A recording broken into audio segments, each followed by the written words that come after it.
Okay, good evening and welcome to the Timberlane Regional School Board meeting for Monday, October 28th, 2019. I'd like to take a moment of silence for our troops that put themselves in harm's way.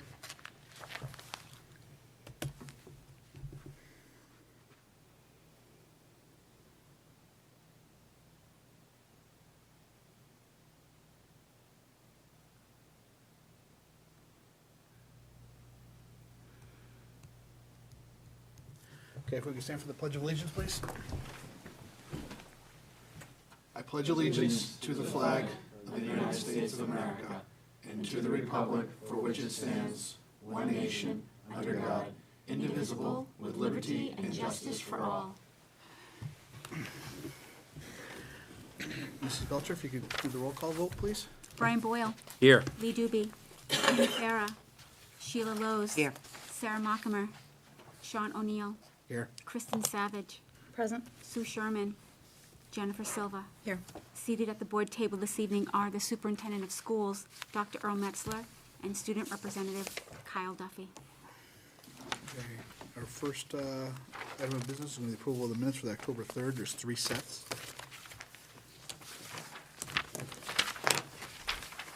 We'll do the regular board meeting one, which is the one at timestamp 7 o'clock.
I'll make a motion to approve the regular board minutes of October 3rd, 2019. Okay, there's a motion made. Is there a second yet? I'll second. Okay, seconded by Sheila. They're still working their way through.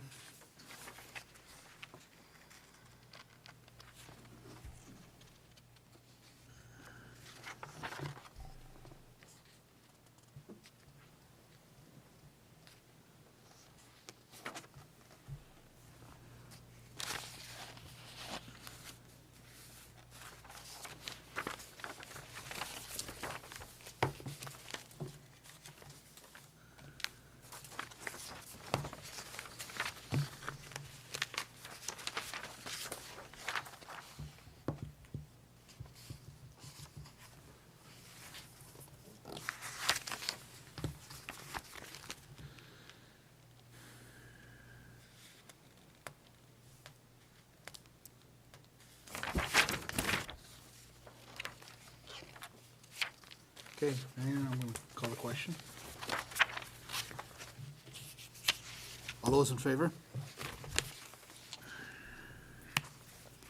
All those opposed? And all those abstaining.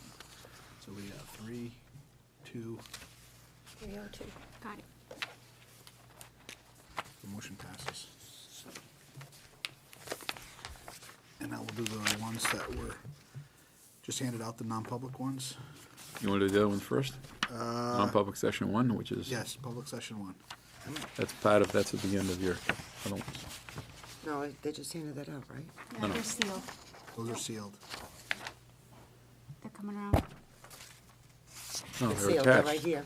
Brian. No, they're attached to this, the minutes. No, they're not. There's non-public personnel. Oh, why is yours attached? The only one attached. Are yours? How many pages do you have? I have a total of 4 pages. The last 2 pages are non-public. Oh, no, they're not non-public. Those are just the motion for non-public. Yeah, to go in as and part of out. the regular meeting.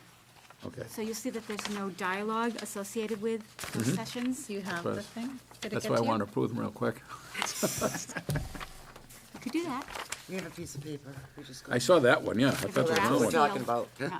It's like, right?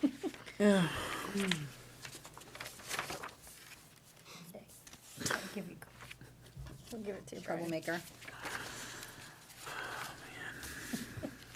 Okay, I have questions. Oh, we're gonna I make a don't have motion. answers, I Do you? wasn't there. What's that? No, I don't. Do you have Can we make a questions on motion? I this? do not have questions on this. Really? So it's my brain that's not functioning well then? We have to make a motion first, right? I'll make a motion to approve the non-public session 1 minutes of October 3rd. Okay, motion is made. Is there a second? Since you two are on there. I'll second it for discussion. Okay. You're sealed, though. There's Right. If you have a question, I mean, we do have to go into a non-public later on, and we can, Can we just, honestly, I'm really having a brain freeze here. I don't remember some of this. okay. I think I just need a refresher, Refresher. to be honest, because I just don't remember part of this at all. I know what one is, but I don't know what the other is. Okay, I'll withdraw my motion. We can do it later on then. Okay. Can we please? I'm sorry. I just It's okay. honestly, So I can't remember. keep these in your packets, but they will need to It's be. okay. but I'm collected sure when later. I'm reminded, I'm gonna go, oh, I think yeah. that Jen's costume is scaring you off. Okay, I'm sorry. Little bony. Boo. So we're both withdrawing? Yes. Okay. And we'll move on to the non-public session 2. For non-closed timestamp.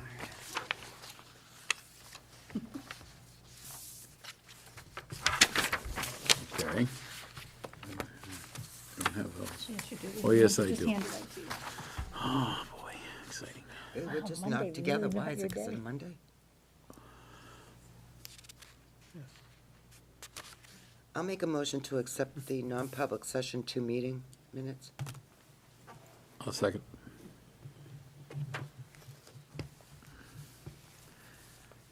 Motion is made and seconded.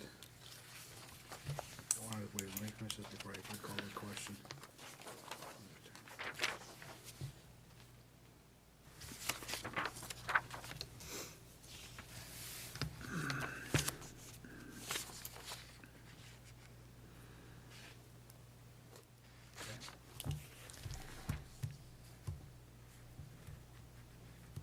All right, I'm gonna call the question.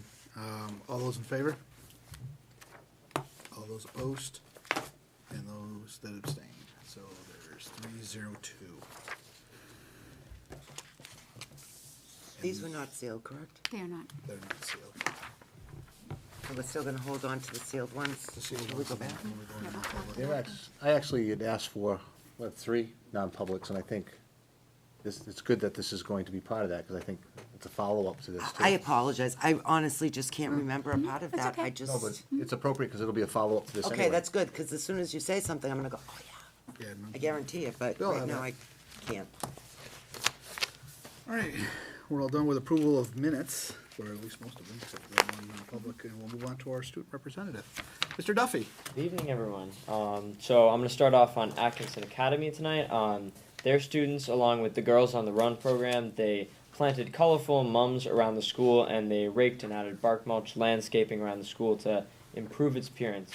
And Danville Elementary, one of their interesting things that they had going on in the past few weeks, grade 2 had a walking field trip in the middle of town. They visited the library, the town hall, the post office, and the police department. They had a lot of questions for the town employees and officers and got to see a lot of the functions of the town, like the post office, and they got to see the fire trucks and the police cruisers. So I heard that they enjoyed that. Pollard School, the first annual Pollard Rocks was held on October 4th. They did kindness rocks, writing messages of kindness about their community to share with the community. I'm sure you've seen some of them around wherever schools, whether it be the elementary, middle, or high school. Those are very popular. Moving on to Sandown North, something interesting they did is October is Fire Safety Awareness Month, and on October 7th, the fire department visited their students and they gave them some fire safety tips and advice for throughout the year. Moving on to Sandown Central, their Halloween parade and dance will be held on Thursday, October 31st at 10 a.m. and 1:30 p.m. And if students don't have a costume, they want all families to participate, so they can supply some in the main office and they're willing to share. They just need you to contact Miss Marino at the school for more information. moving on up next door to the middle school, teachers met with parents during student-teacher conferences on the 24th, and they think that was a very positive experience for all the students, and that went well. And for the high school, I have loads of dates, though this may be a little out of date. We'll still talk about some important events that happened over the past few weeks. During October, last week, we had the Play for the Cure from Project Hope, where they raise money for cancer awareness, as they do every fall with all the fall sports, with volleyball, soccer, and football, trying to sell those shirts and make sure that they're earning the money to give back to the community. On October 21st, the high school had a speaker, my struggle with mental health as an athlete. Ivy Watts, she came in. I thought she was a fantastic speaker and had a lot of important points to bring about mental health to the table and trying to expose that to students at a young age. We had the freshmen and sophomores go during one time, and the juniors and seniors go during another. I thought that was very beneficial for a lot of the students, and I think that's a good thing for all of us to hear these days as we're moving into adulthood. And on October 26th, on Saturday, they had the trunk or treat sponsored by Best Buddies. They had a costume party where they set up in the parking lot, and each car has a trunk full of candy and things to go around, and that was a great experience. I saw a lot of pictures on social media, and it looked like that was a great success. For athletics, on October 9th, Timberlane High School sent several student athletes to the Grappone Center in Concord for the regional NHIAA student conference to train our students in the way of leadership and sports and school and whatnot.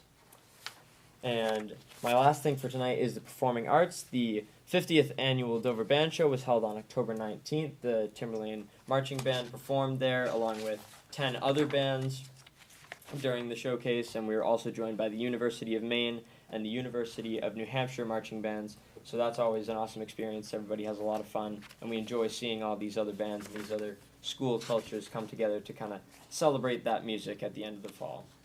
We want to thank everybody coming out for supporting the marching band there, and aside from that, that's it. Okay. I'd like to actually add one information. I had a parent send me this information, is that on Friday, the Timberlane Tigers Girls B volleyball team completed in the Tri-County Championship. They struggled and dropped the first set against Mountain View, but kept their composure and came back strong to within the seconds and final sets to claim the title of Division III champions. And so that's a big congratulations to Coach O'Sullivan and her team on a great season in the championship. So Congratulations, girls. I would add that. Awesome. Okay, thank you, Mr. Duffy. Moving on to our delegates and individuals. We have two people that want to both present at the same time, so come on up. Lori and Jennifer.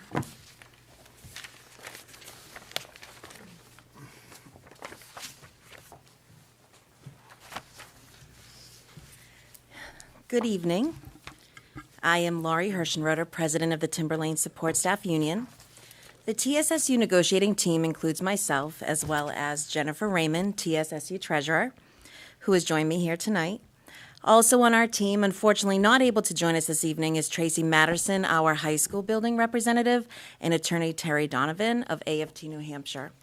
I want to thank the TSSU negotiating team. We are honored and very pleased to announce that on Thursday, October 10th, 2019, the TSSU membership unanimously voted to ratify our tentative agreement. This is our fourth negotiation since we established our union in September of 2013. We have come a very long way, very long way. I can honestly say that as a part of all four negotiating teams, this one has been the smoothest, best experience so far. We want to thank your team for their hard work, the respect we received, and the acknowledgement that we are valued employees of the Timberlane Regional School District. With over 160 employees included in our bargaining unit, we strongly feel this tentative agreement is a move in the right direction to help retain and recruit staff. Timberlane Support Staff Union is dedicated to our students, our schools, our community, and we ask you to continue to stand with us and vote yes on our tentative agreement. Please move it forward to our March 2020 ballot. Thank you very much. Thank you. Thank you.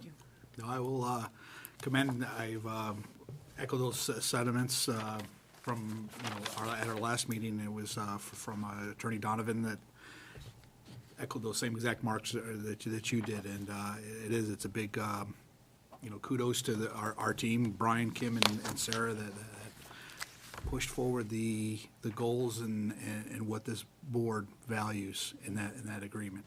And as you will know, you guys got some, not just monetary values, you got concessions that you have never seen before. Never seen. And that's one of the things that we want is due process in those things. So I commend you. And just for logistical purposes, I'm actually working with Attorney O'Shaughnessy to get the document all put together.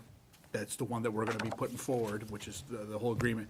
And then I was gonna have the board be able to read it over, to understand it, and then we were gonna take a vote and endorsement of it. I look at that as just a procedural aspect of it.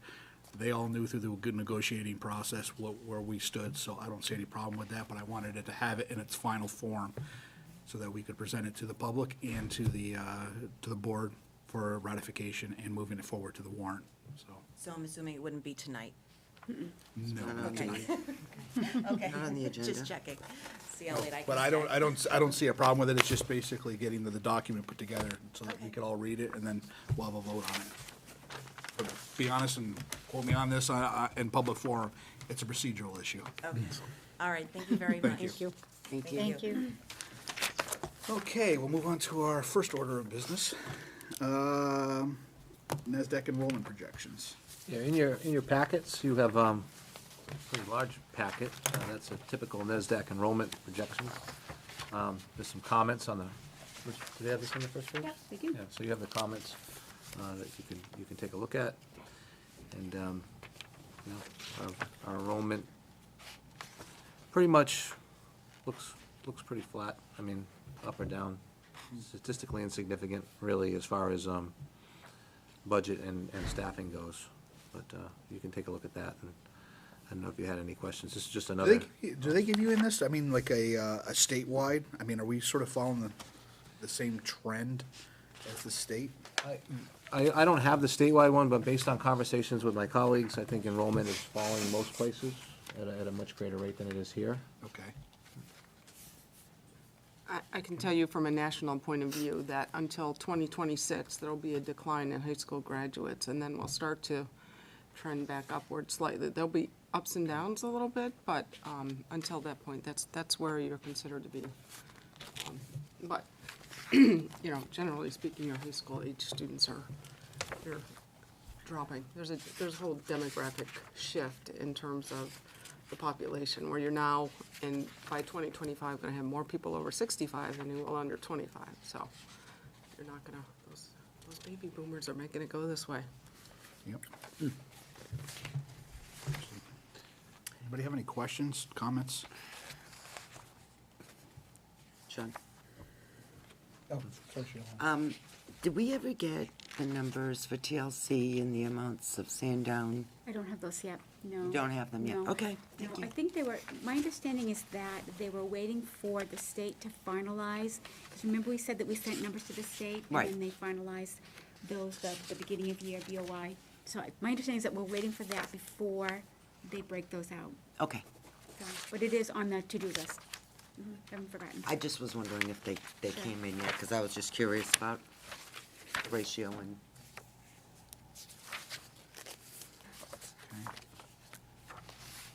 So, I mean, this is just another data point. I mean, you have Yep. projections from the principals and directors, and you have this, you can kind of compare and contrast. And obviously, this is something that helps drive our staffing requests. Okay. And everybody all set on this topic? All right, our next one is for the budgets. Digest this. Mr. Dowd's here for Jeff? budget issues.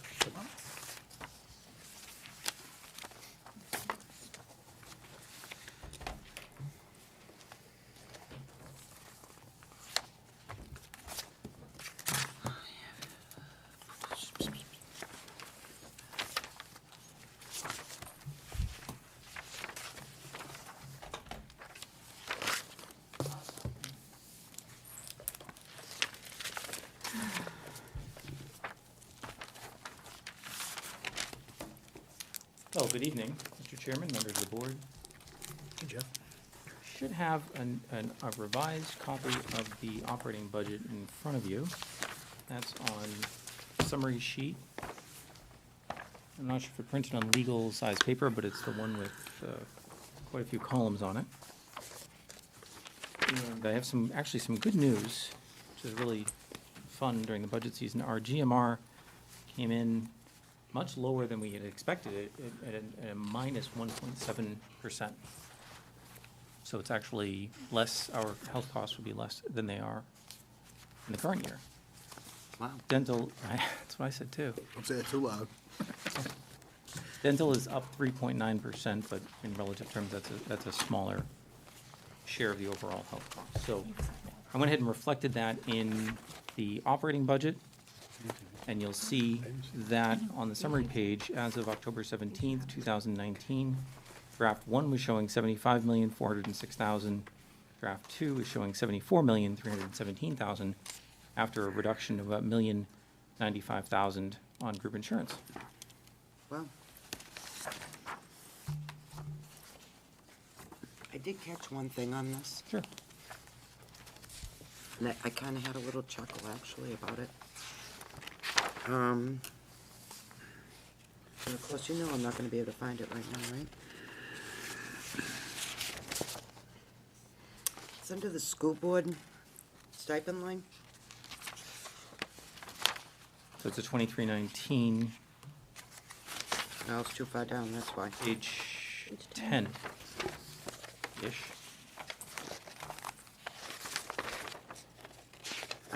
Actually, page 9, 2311, Oh, okay. it's doubled. Oh. Right you are. Gave us a raise. Give you a raise, see that? Thanks, Jeff. Well done. So can we put that back to 92? You certainly can. Thanks. Well done. Good, Sheila.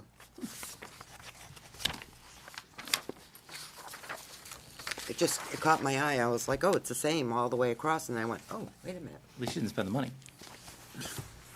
Anticipation. So I can certainly make that I adjustment. mean, it's little, but it was there, and I just didn't want it to, It's I didn't want to inconsistent. forget. Yeah.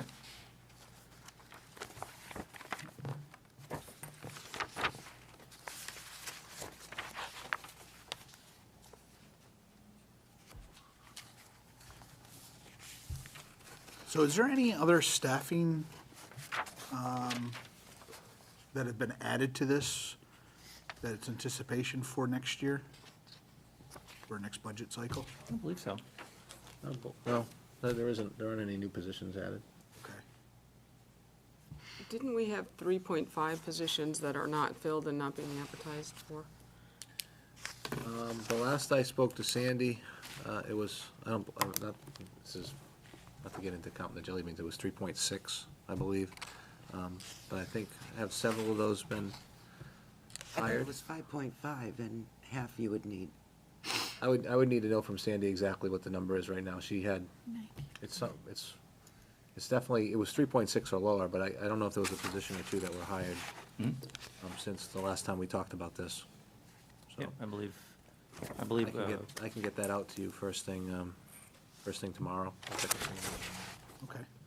Okay, because as I recall, there were positions that were not being advertised that were not intended to be hired, so I guess I'm a little confused, because I didn't think that every position was being advertised to be hired. And I know we had a list of those 3.5, 3.6 that weren't advertised or planning to be hired, so, yeah, I'd like some clarification on that, because if that's the case, I want to see them removed out of these two budgets. Yeah, I'm not, I can't tell you yet, but I believe they were repurposed positions, so, I mean, they're still FTEs, but I'd have to talk to Sandy about how she used them. Okay. I'll pull up the documents from 2 meetings ago. You know, the administrators have filed to unionize, so there's no raises in here for those personnel. Where would I be seeing the bulk of those administrators? What line? Spread out everywhere.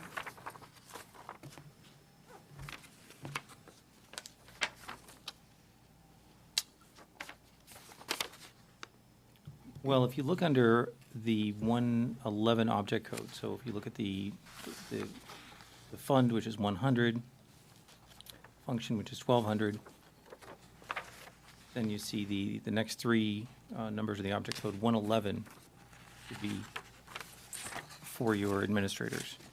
And you see that you have some under 1,200, some under 1,420,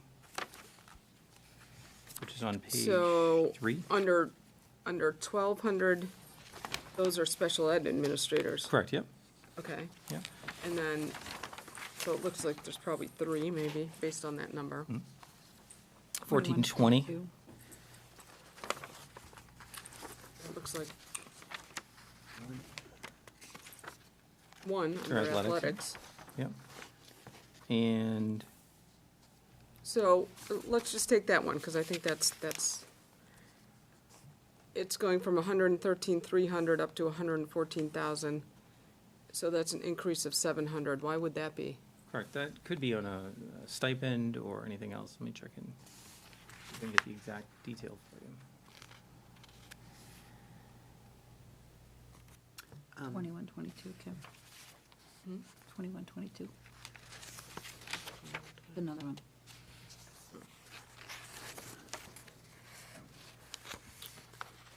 Actually, That's going up 850. I found the staffing from Sandy Alaire. Wasn't there a list of, It was September 18th, that was dated. That was not filled, that, not filled, that we do not anticipate a need to fill the following open and vacant positions. So that's changed now? Again, I said I'll check with Sandy. I believe some of those positions were repurposed, meaning they're FTEs, so it's a teacher.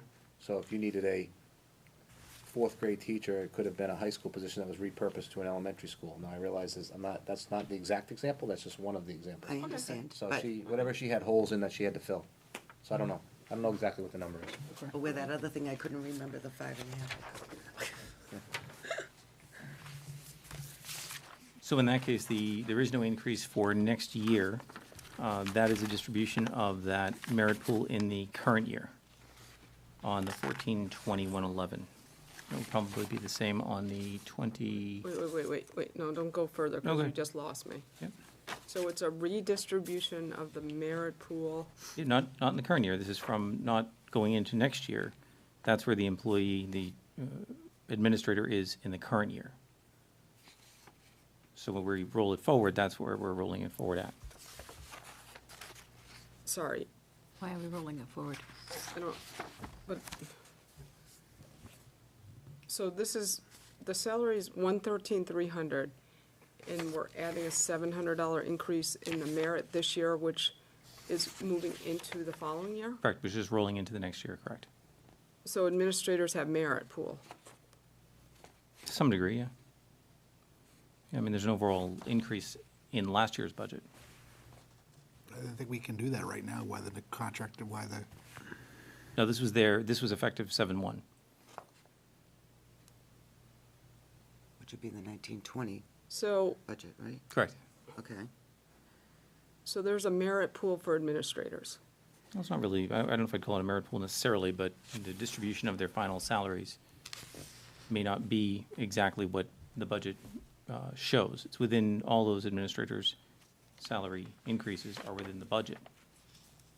But if one administrator receives a slightly different increase, that's a distinct possibility. It's very possible that administrator would receive a different amount than was budgeted. Some might be lower, some might be higher. Can somebody explain that to me? I'm not following it I'm either. not following either. So I'm trying, okay. So there's money in the salary lines to provide increases, but they are not called merit. Let me take a stab at it, if I could. Sure. This may make more sense. So, last year, there would have been a number that was budgeted. They may have made more than the budgeted number, and that's the number you see there, which would be greater than what was budgeted in a particular position, okay. right? So, you follow what I'm saying? So if last year you had $111,000 budgeted for a position X, and they actually got 112 or 113, you'd see 112 or 113 there this year. So it looked like an increase, because it's an increase from the budgeted number. It's only because they made more than what was budgeted, because there was a merit pool last year, so they they could have made more than what was budgeted in that one position, because it's a bottom line of all the positions. Correct. But that would be reflected in the 1920 voted, but when you have the requested for the 2021 requested amount, and it's not equal to what the previous amount was, that's the increase that we're going to be allocating, and what would, by all intents and purposes, be the merit pool for the next year. If we didn't have a union going on, would be the right course. We just keep doing what we've been doing. But with this contract negotiation and the collective bargaining agreement, No, I don't disagree. That's accurate in theory, but it's not accurate in terms of what he's explaining. Like I'm saying again, like last year's budgeted number rolled forward would be a bigger number than last year because they made more than that in that position. So I would look at the bottom line of all the administrators. Now typically it was always 3% more, and that was the merit pool. I don't believe that's the case with these numbers. No, if it's showing 114 as under the 2021 requested, it would be that employee, that administrator would be at 114,000 in the current year. That voted number from last year was lower. They just made more last year than the voted number. Because their raise exceeded the budgeted number, but it didn't exceed the bottom line. Okay, so what is overall? What's that number? What's that merit pool number? There isn't a merit pool in this particular budget proposed forward. Just let's use a number of 100. So Right. if last year was 100 and there was a merit pool, you'd see 103, because we typically would have put 3% on top of the bottom line. That could get distributed. Somebody could get 1%, somebody could get 6%, somebody could get 7%, somebody could get 0. It gets all spread out. What I'm saying is last year's budget, when you're looking line by line, the budgeted number from last year is not the actual number. The actual number may be higher in certain positions. Maybe lower. Or it could be lower. Okay, but, Or it may not have been spent at all in so some instances. would this be a correct statement then? Is that the amount that we see in the requested amount is truly what is being paid for in the warrants that we're signing for the current administrative staff? Correct. Okay. And that's what would be, the way that this is being discussed, the assumption would be that's what it is for 2021, short of any negotiated agreement. Correct, because that agreement lives on its own merits and goes on to the warrant, and if it's passed by the voters, then it's dispersed accordingly. Does that make sense? Why those numbers would be different line by line? I mean, that's why the bottom line, when you add them all up, I know it's not, there's not an additional 3% in next year's salaries for administrators in that budget. Okay.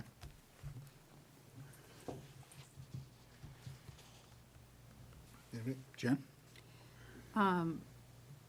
The middle column, what's expended prelim 2018-19? non-audited numbers, I assume? Correct, yeah, they could change. Any page, right here, this line, Yep, this column. yeah, So is that non-audited numbers? correct, yep. Just to show that, if audit comes in and has an adjustment they'd like to make, that could be different when we report out next year. But it does look like the 2018-19 voted kind of runs right into the verbiage, Right. right? But it is 2018-19 voted as one column, then 2018-19 expended prelim as the next column.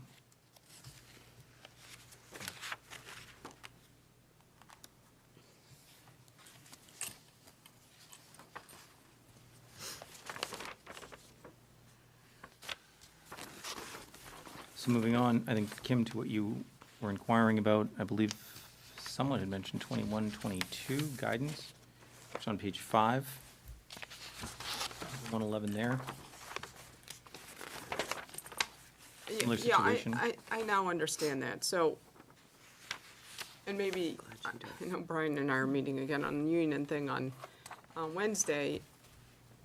Maybe the onus would be on the administrators, but I'd be interested to know historically over the last 3 years, and I don't want you to do it if it's a lot of work, what the raises for the administrators have been and what this merit pool has been?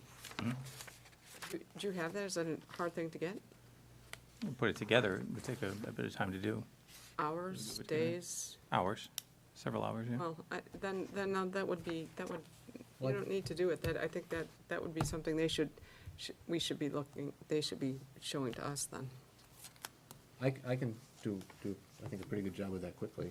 Again, I think whatever the total number of administrator salaries were, the merit pool was typically 3% of that. So again, if it was 100, it'd be $3,000. If it was $100,000 was all the salaries of all the administrators, it'd be $3,000 in merit. Right, obviously, that's much bigger than that. And then that would get distributed based on an evaluation process, and, you know, sometimes new people come in and there might be some breakage, so new person comes in at a lower salary, you might have more money in the merit pool, you might have less. The raises have, you know, we had some salary compression for a while. I brought all the 10-month people to 12 months, right? So there were people that only worked 10 months, assistant principals in elementary school and some other jobs, and everybody went to 12 months. We had some people that were 11 months, they went to 12 months. And I tried to be sensitive to the fact that we were asking more time, but I didn't give them a 1/6 raise because they were picking up 2 more months, but some of those salaries were adjusted to reflect the additional time, but I don't think it's anything that you would find that would be unusual.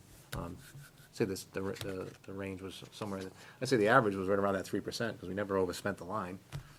So, but I don't know, you know, what kind of chart or what kind of Excel spreadsheet or what you could put together to reflect all that. It'd be a little tricky, because we had people coming and going, new people in positions, and so the list would look like we have 70 administrators when we don't. I mean, unless you had blanks for the years served or something like that. Okay. Jen? On the first page, down at the very bottom,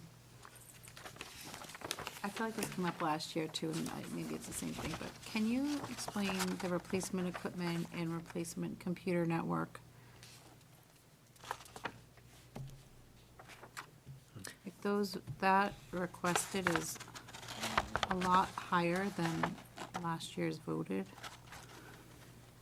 Just curious what we're looking to do. So you're talking the 1100, 737, and the 1100, 738 lines. Yep. So,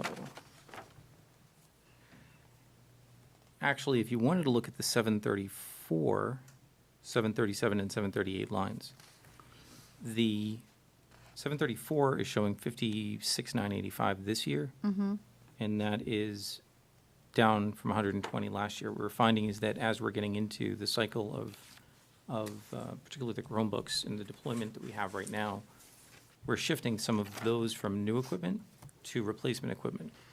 So you'll see, 60,000, over 64,000 of what is in just on the computer lines, shifting from 734 to 738. So that 261 is higher because of I won't say reclassification, but because of the equipment that we're now purchasing for on the computer and network side is more replacement than anything else. And Could I take a stab at the rest of that? Just so Jen, what you're seeing, that number may have been the same request last year, but once we get the directive about where the budget needs to be, right? So you go to different departments, different buildings, different things, where do you find money? So he may have lost quite a bit. And I'm saying that might be, I'm not sure. He could have been asking for the same money last year and not got it, right? So if I told him, I need $150,000 from your department, he may have taken it out of the new equipment line. I was just wondering so that replacement, well, So it could be like, all right, I know you needed that last year, but we're gonna ask you to wait a year, and he resubmitted the same amount, and he could end up in the same position this year, depending on how we go with the final number, a bottom line. the other line that was pretty, that jumped out, and maybe we did talk about this last year, and this is just looking at from that 1819 expended preliminary number to where we are now, was the 1,200,569 at residential cost, to up $200,000.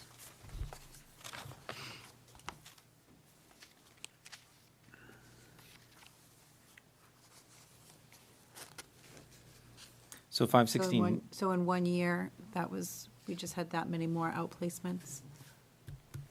that can be 1 or 2 outplacements, really, when it gets into residential cost. That Look at can- that, 2017 and 18, and you look at the amount that we spent there.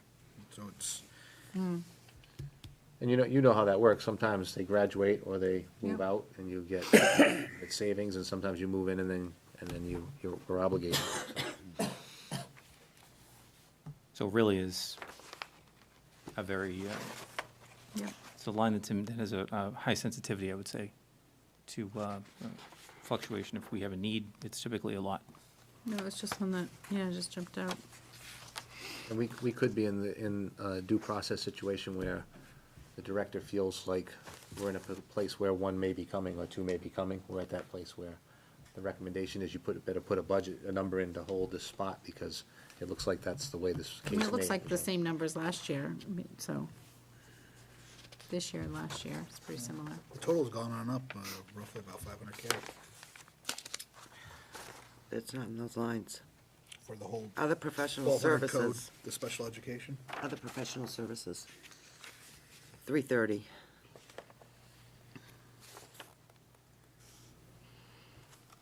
It jumped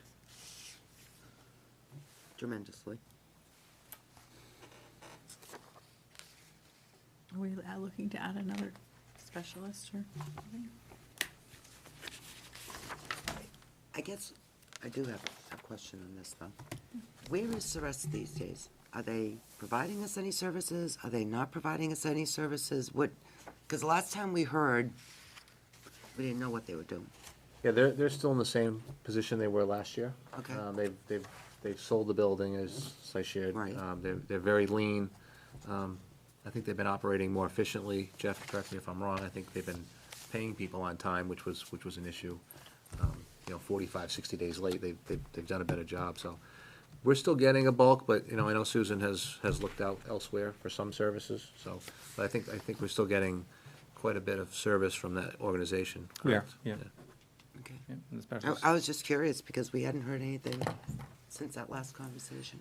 Yeah, and I typically, they reach out, if people don't get paid, I get emails or phone calls, and, I haven't had a one, so they obviously, they must be. But we are contracting more speech and whatever we need. We are, yeah. Okay. Yep. Now, at the October 3rd meeting, I did hand out a budget summary for those lines, and that 330 line was impacted, and the increase was 254,000. Increase is due to a significant increase in student behaviors, which require more intensive behavioral approach for elementary and middle school students. The increase includes registered behavioral technicians to provide one-to-one support and behaviorists to implement and rate the programming for students. I remember reading that, and I also remember you saying that the director had planned on rolling something out. Are we going to be hearing from her as far as, is she going to be coming to a meeting as far as to let us know what this program is that she's trying to? You certainly can, I mean. Well, I'm just kind of curious at this point what her vision is for it. Yeah, I would agree.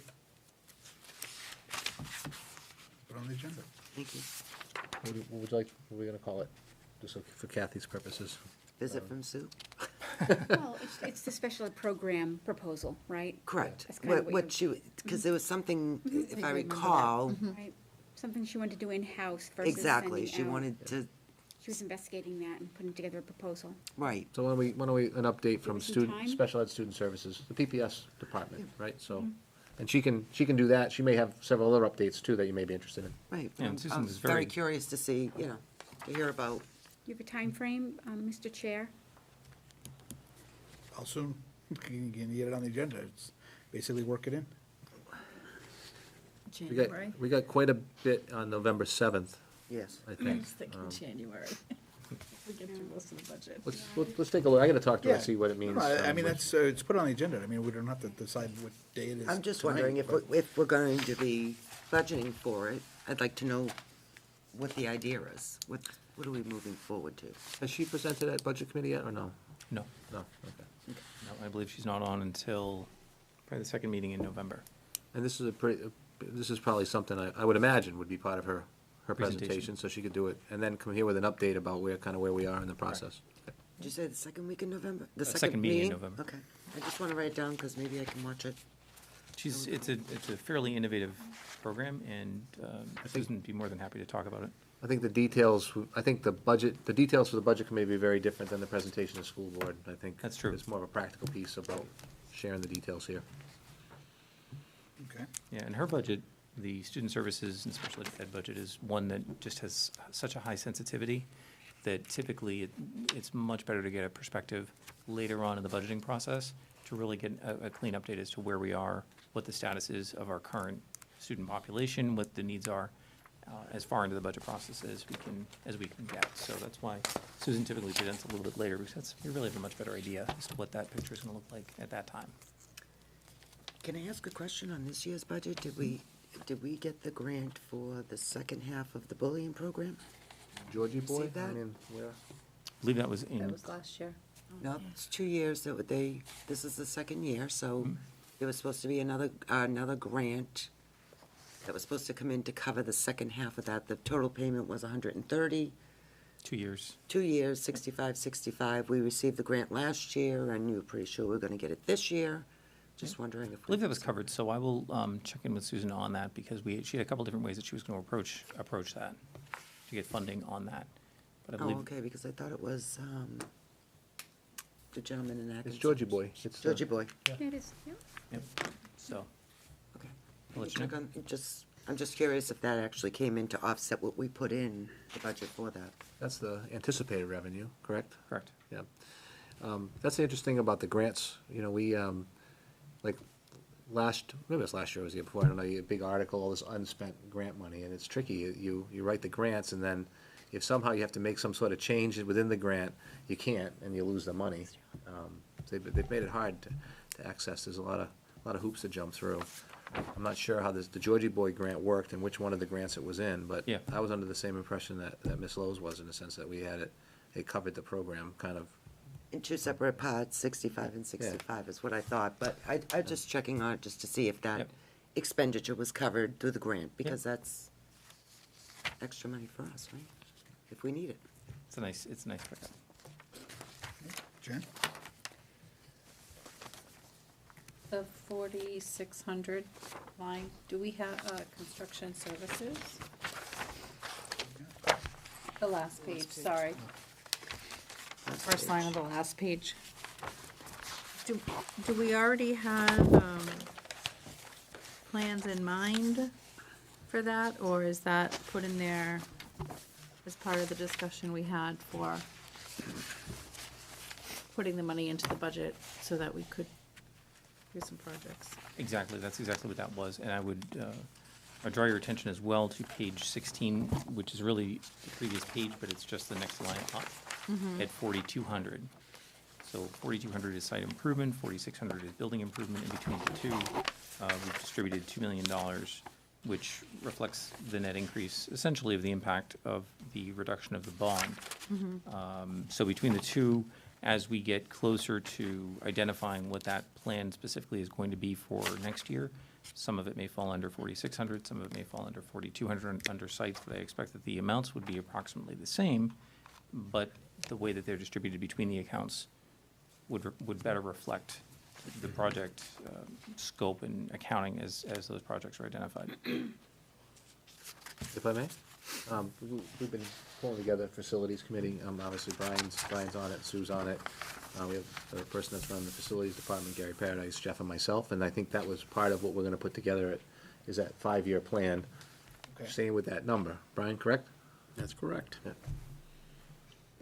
That's the role of the CIP committee. Well, it would go back to the CIP committee. It's just basically, you guys are gonna inform the CIP if this is what needs to get addressed, and then they would put it in and vet it and put it into the plan. At least that's the way I believe that it would work. Well, what was supposed to happen was that was supposed to happen in an April-May timeframe, so I think the chances of it getting into the CIP and approved by the CIP committee, I think there's a lot of work to be done. Is there a meeting scheduled? There was, Nothing I'm aware of. there was one today, but A CIP meeting? no. Oh, I thought you meant facilities. No, I was That's talking CIP. CIP meeting because, The plan was to pull something together to send to CIP, in terms of prioritizing the work. That was going to take place today. We need to reschedule. Okay. So that's not on the, okay. So is That's this, not on the is the agenda. board looking to move a budget number forward so that the budget committee knows what the board is proposing for a budget, Brian? You're talking about The overall budget number? overall budget. Well, I think that's a question for the board. What do you mean? Well, is the budget committee looking for that?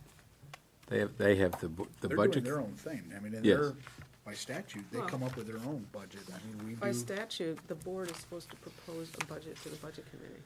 and I think we will over time. I mean, we're gonna be refining it over time, just as they're going to be refining Go it around over the time. same circle. Okay, so no one wants Which to, comes first, the chicken or the egg? well, Like every year, that's the debate.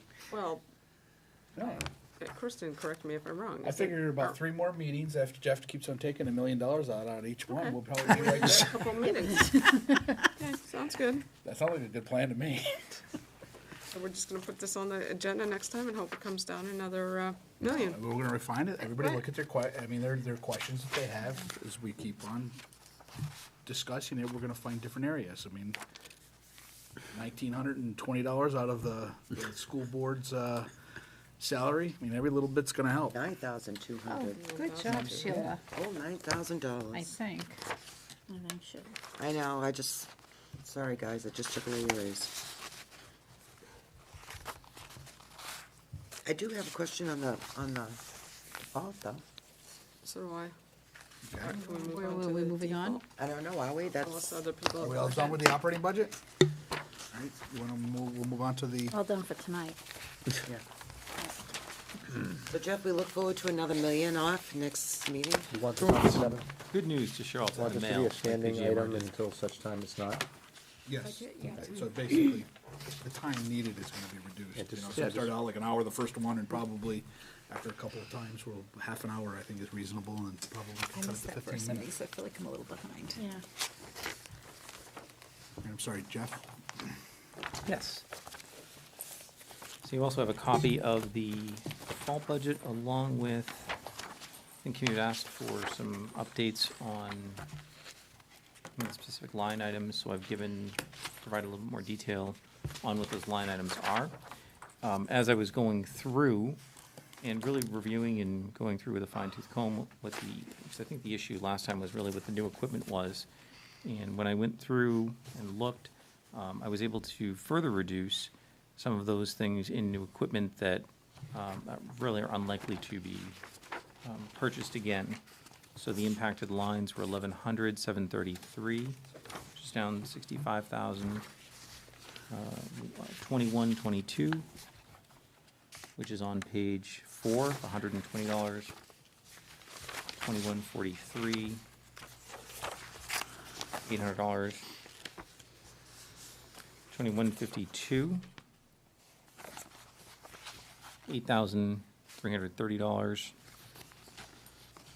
2222 is the library services on page 7, down $2,795. And of course, I did make an adjustment for group insurance, dropping that $945,099, and that's on page 14. I added the detail that we had been looking for, I believe, to the schedule that you have in front of you, which should have been right at the front of that default budget, which shows the increases or decreases by function object code. Okay. Jen? Again, the 1,200, 330 line. Why would the default budget not be the same as the requested budget? Well, in that case, we have a need which we have to fulfill, and I believe you can probably get more information from that when Susan presents as to what it is that we're doing in that line with that program, and that is what that increase reflects. It's going to be a need that we're going to have going into the next fiscal year. I will say, if it's something that we feel we're able to pick up through a grant or offset with a grant, that number would come down, the number that we have in the operating budget would come down as well.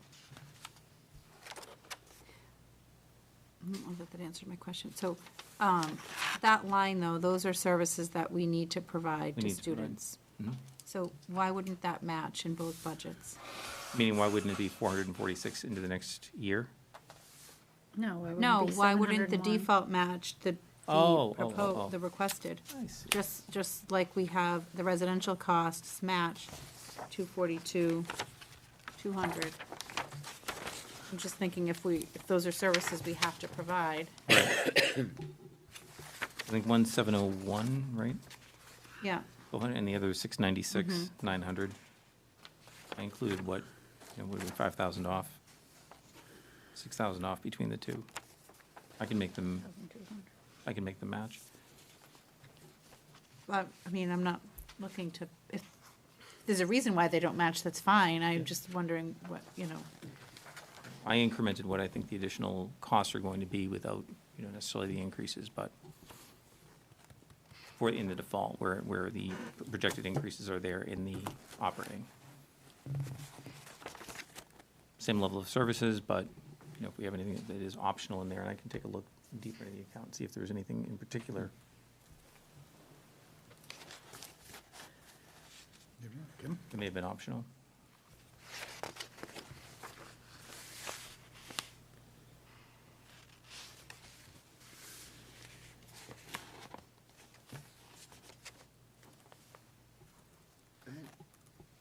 You, Jeff, was looking. Are you looking? I am looking. Oh, See if there's anything in there that, Everyone knows buried in this. I find it much easier to actually have look at the paper than on the screen. Yeah, me too. and we have some related services in there as well, so. So, on the first page of the default budget, you have the 2210, 2213, 20 lines. You're removing a contractual obligation. What is that that's expiring on those two lines? Which lines, Kim, I'm sorry? 2210, 320, and 2213, 320? It's like halfway down on the front page. And when you were, Okay. when you were referring to the first page, it was the lead page, right? Yeah, the lead That page. lead I'm page. just looking at, Oh, I mean, you can see them in the budget, but if you look at the lead page, about 2/3 of the way down, you'll see those. Yep, I believe that we have the FLES consultant contract expiring. Oh, so that was under each of those line items? Correct. Makes sense, okay. On a similar line of Jen's questions, the 2640 lines in the default budget are about $400,000 more than the 2640 lines in the proposed budget.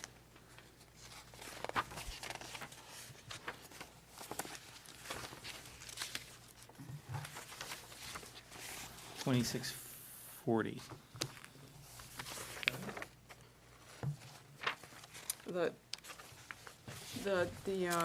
I'm sorry, the 2,900 lines. Oh, all right. 2,900 lines, sorry, I was looking, I must have.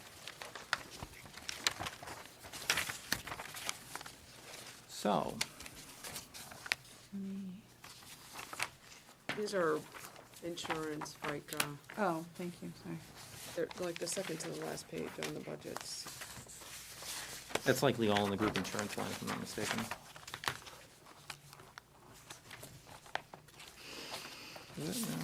So the default has 10,240,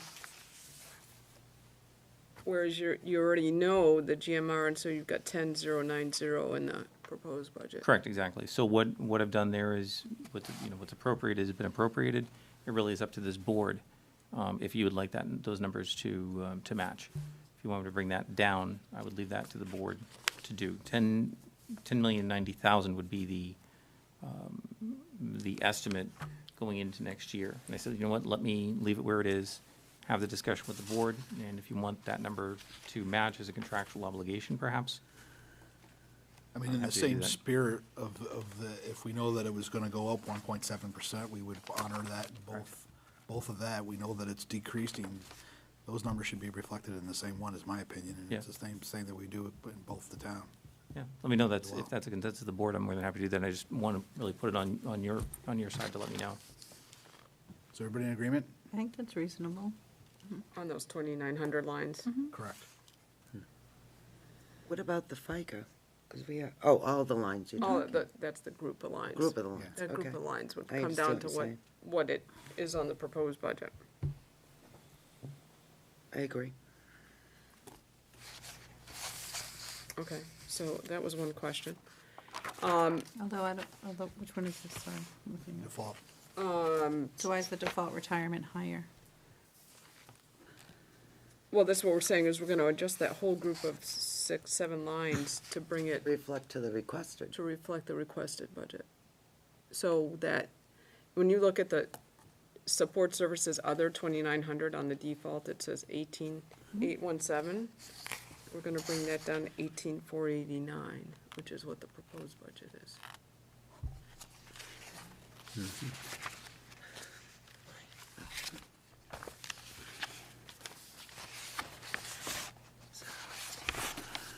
Oh, I'm sorry, I got my packets back, no, mind. I got- Back it backwards. Yeah. have to I put thought it this number right was up. on this number. So you're all set there. So, let's see, my next question is on the 4,200 and the 4,600 line.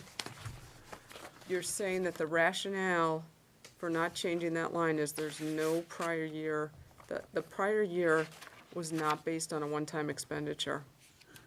The prior year was not based on any specific project even.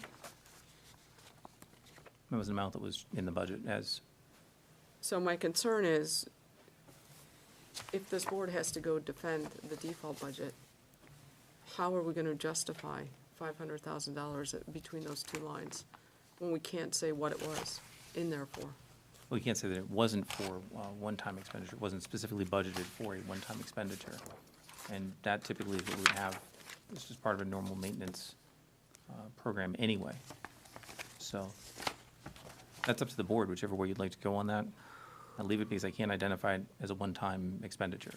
There's no contractual obligation associated with it, increased or decreased. Which one are we looking at, the 40? On page 14. We're looking at 4,200, which is repair and maintenance, which I suppose you could make the case as an ongoing, not a one-time expense, but the building improvement, construction services, Oh, yeah, that one. I don't know how you can make the case that 400,000, Well, realistically, a lot of what goes into that account is simply a matter of accounting and where the state would like me to classify expenditures. A lot of what we're doing now, I know it says building improvement is simply maintenance. You know, when we're doing anything, I know that the 4,200 says repair and maintenance, the 4,600 says construction services. But many of the projects that we're doing right now are simply project, like the roofs, for example, simply projects that are repairing or maintaining what it is that we have. We don't have a whole lot of new initiatives going on. In previous years, I'll point out as well that those lines were heavily populated with CIP-related projects.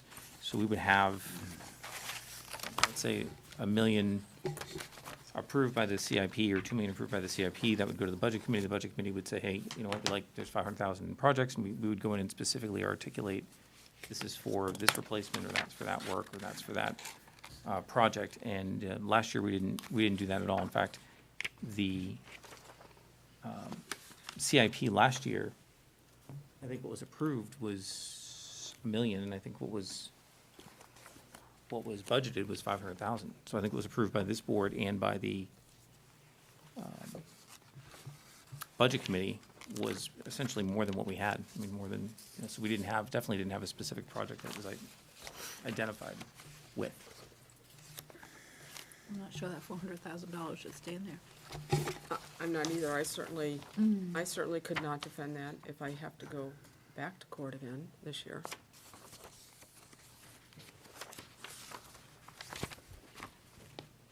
I would concur.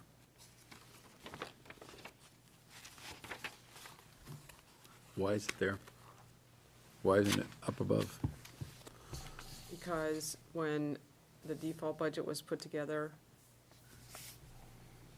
2 years ago, there was a conversation between Jeff and I about what are we gonna do if this budget passes and we have no money in the four X lines that's apportioned to the towns by capital. So it was a decision to put that money in there. I don't think it was necessarily a correct decision, but that was how that got populated into those two lines.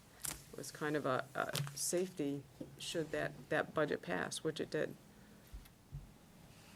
So I could make a case that it probably never should have gone in there. But that was 2 years ago. Well, so I guess that's incorrect then. So then last year, the budget committee, so you're saying that the budget committee last year just put 400 in one line and 100 in another. Correct. And so I don't know. I don't know why that's in there.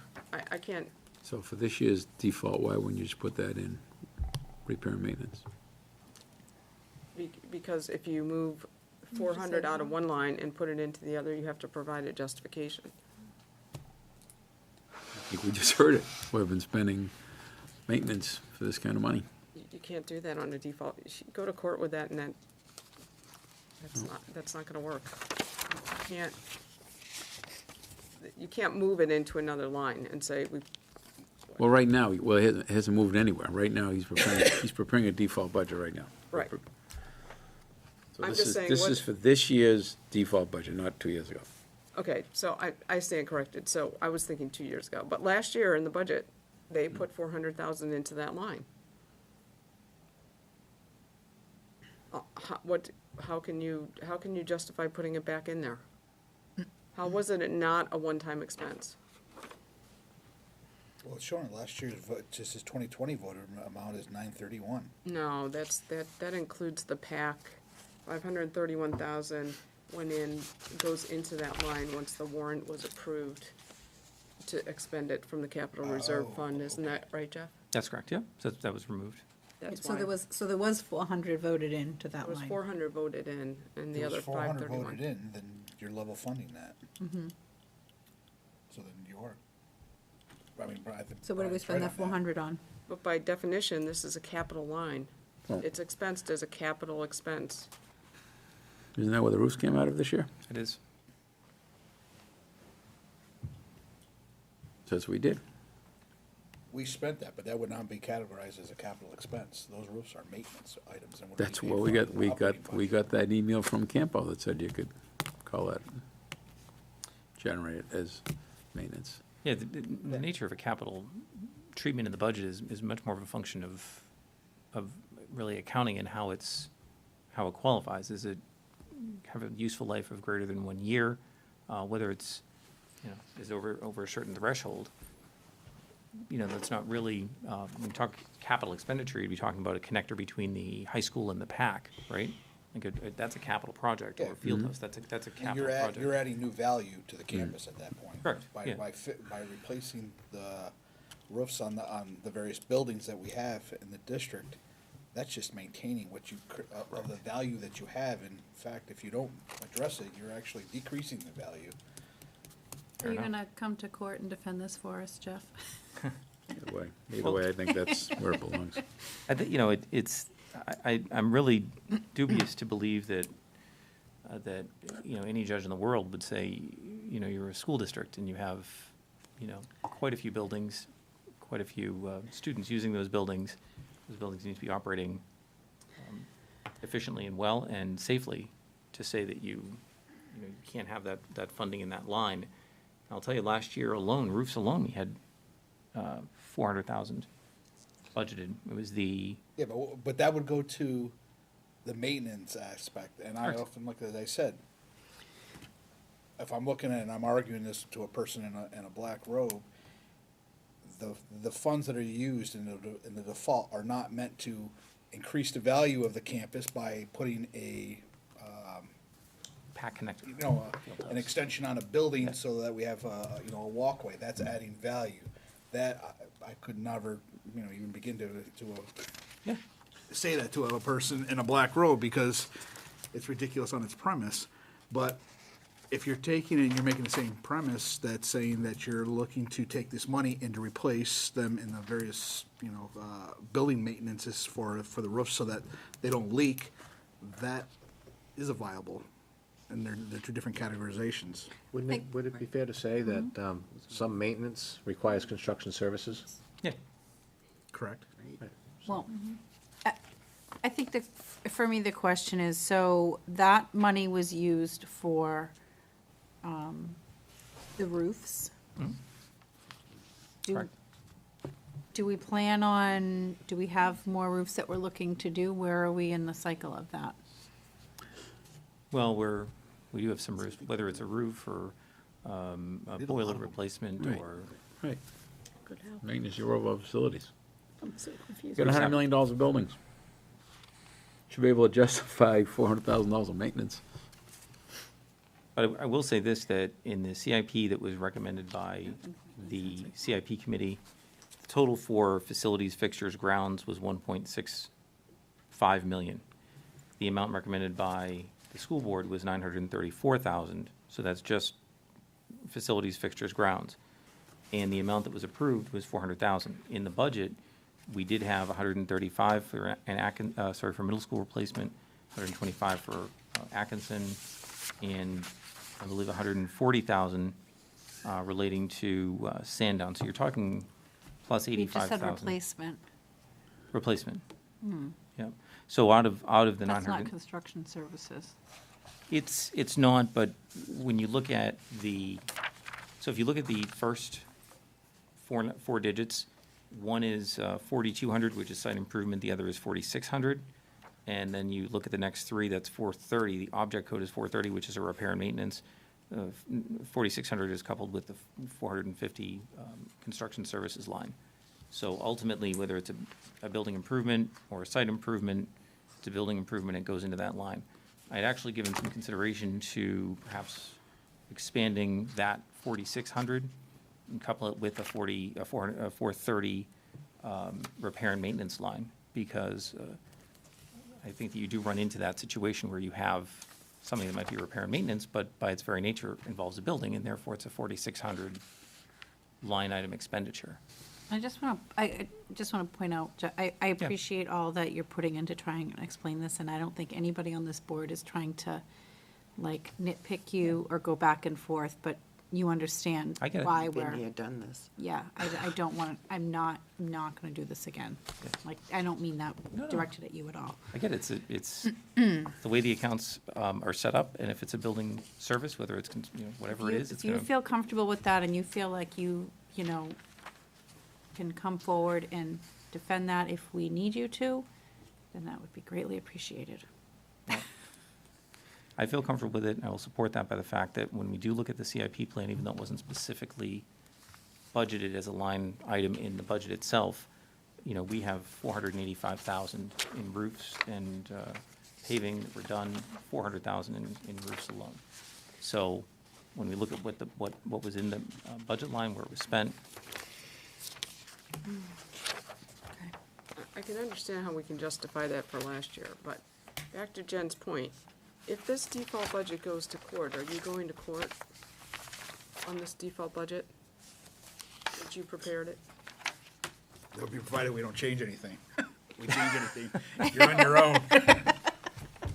I just want to know. I can speak to that 4,600 and 4,200 line.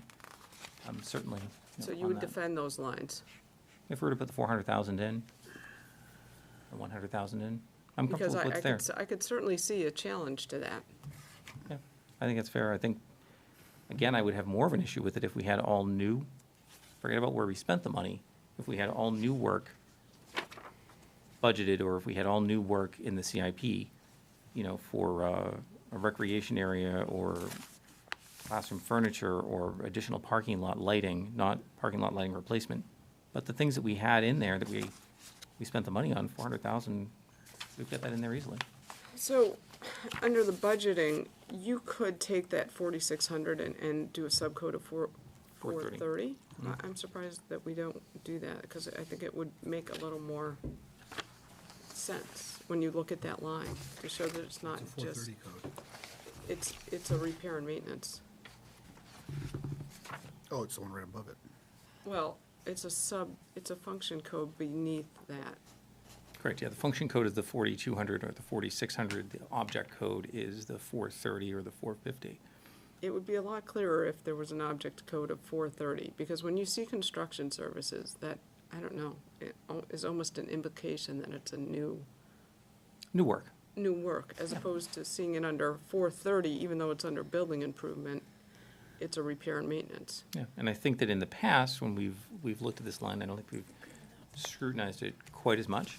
But going forward, it seems like maintenance and repair is a big part of what we're gonna be looking at in the district.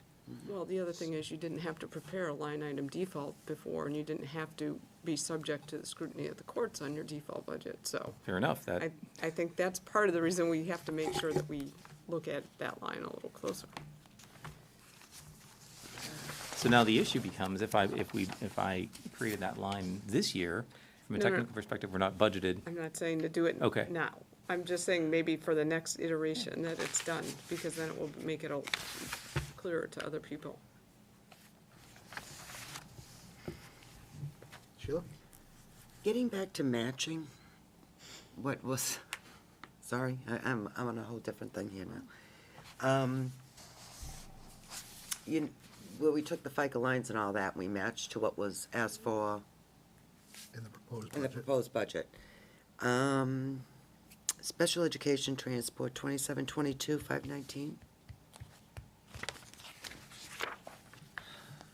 You're asking 1,038,900. What page is that on, Sheila? I'm sorry, 13. 15, it's on 15 on the proposed budget. It's probably on 13 on the default budget. Okay. So what it looks like is it looks like it came down, and you're asking, in the default budget, you kept last year's voted number, Correct. but in the requested, it came down to 1,038,900. Correct. Let me just get to that page.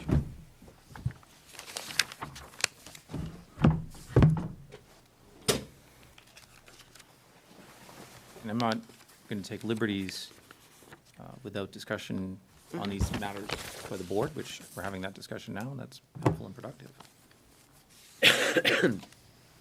Are we, so you believe this number is going to come down, correct? Because the expended was 987, so you're still leaving a little buffer in there. Correct. Yep, I'm at a 1,038,000 in the proposed, that's correct, yep. Right. Yeah. Again, what was appropriated was appropriated, and I think one of the risks is, we have certain lines that we know we're gonna we know we're gonna have increases in that aren't covered in the default budget, and therefore, what's appropriated is what's appropriated from the previous year into the current year. But we're having the discussion, if the board would like me to bring that down, I'm happy to do so. I would like to have the discussion, we're having that discussion now.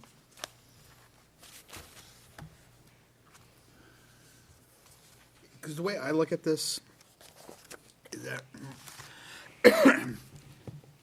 the proposed is asking for a certain dollar amount, and then in default, having it be higher just doesn't make sense on its merit. The point of a default budget and the spirits behind them is that this is what's the minimum funds that you need for the taxpayers to continue your operations, and you're not expanding, building buildings and so forth. So that's why we don't get into the capital projects that, for the reasons we were just talking about. But to have something that we're proposing that is less and not having that be reflected in the default budget, to me, just doesn't make sense to begin with. That's up to the board. So yes, I would support that they would be equivalent. I think in situations where what's been appropriated carries forward absent a one-time expenditure or absent a contractual obligation, whatever the case may be, by way of example, if we looked at, if we're transitioning away from perhaps textbooks to license fees, like user access fees, because we're moving away, well, in a default budget, we may have heavy textbook expenditure appropriations from the previous year, and in the new year, maybe we're proposing reducing that, but going with online resources, info access fees. So in the default budget, in that case, we would not get the additional money for the access fees, Right. but we could lose the money for the textbooks. So theoretically, allowing the appropriation that was there from the previous year to carry forward, absent a one-time expenditure or contractual obligation, allows you to have room to pay for that shift in expenditures. It allows you to have some room to take from textbooks to pay for your online resources. I think that's the idea behind it. Again, I'm comfortable to do whatever. Well, whatever I'm the board just would like. trying to look at, the trend on it, what was expended.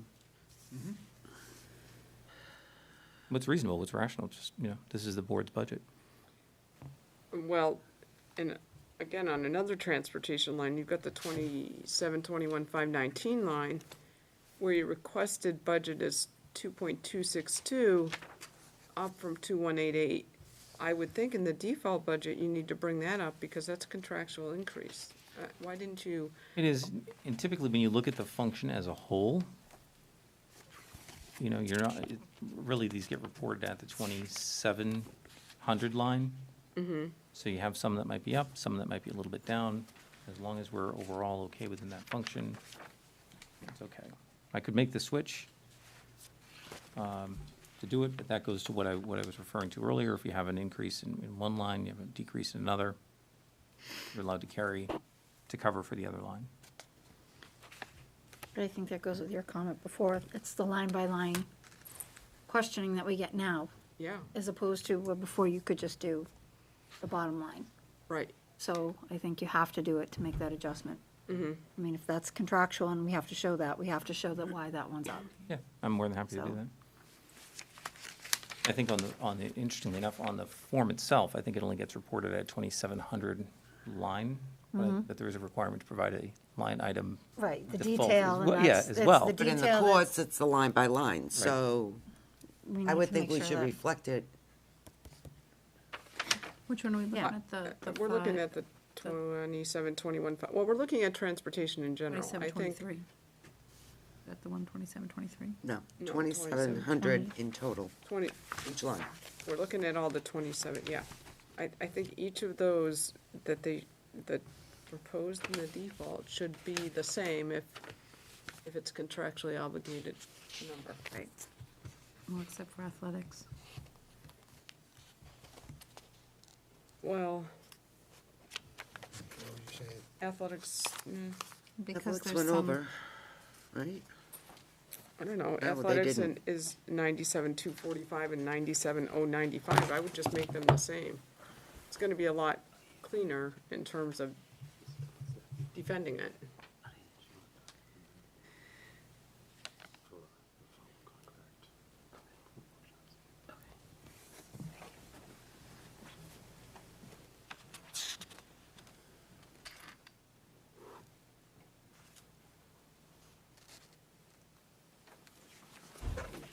what was the justification in the proposed for decreasing the athletic transportation line?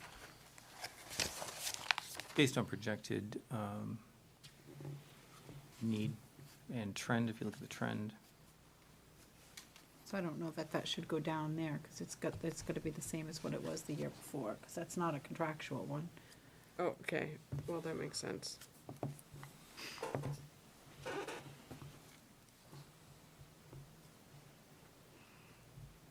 Athletics is so really difficult to pinpoint exactly where that's going to end up based on Well, that's why I pointed that one out, because that one I think is a little Yeah. bit different than the others How much that are rain more you have. contractual, for sure. Okay, that's all I have on that. So what did we decide with the transportation? We're leaving these, or, I'm so confused right now. Well, regular transportation, special ed transportation, match. they should match. Vocational transportation, So we're gonna match them to we're gonna match the them. 2020 voted, or what are we No, matching we're to? matching them to the new, the requested. Proposal, Because those okay. are contractual Well, increases. that's what I'm trying to figure out, okay. Why is, The regular transportation, why is the voc transportation 83 in the default and the 80 in the proposed? Was that again, Kristen? Is that it? 2723, I don't know. which one? Vocational. vocational, it's $3,000. 80,000 in the proposed, but we have it at 83,000 in the default. Let's take a look. Okay, 3. so let's Did the adjust three that to just come the, out of the default? I mean, was that just a,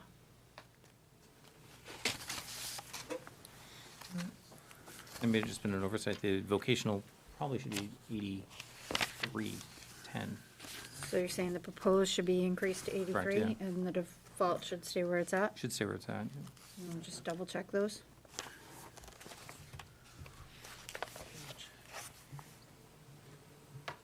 okay. And Why am I, because they're just off by. So the 2722 and the special ed transportation is gonna move from 1.119 million to 1.0389 No, million. No, it's gonna be 1,119. Oh, Yes. it should be a contractual obligation. Right, that's what I'm saying. The regular student transportation and the special ed student transportation are contractual obligations, so those should match, and we should be able to justify that. Up or down? They- Correct. Yeah. But they're not matching.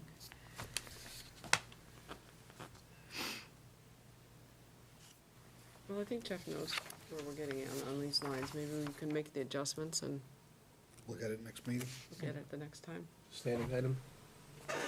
oh, yeah. But we need a justification for, Well, if they're all contractual obligations and they're all leveled on both budgets the same way, it should be fine. Then the justification exists. If I'm the just numbers are making sure different, we then we have have to justify. Yep. So, You guys have anything else, budget-wise?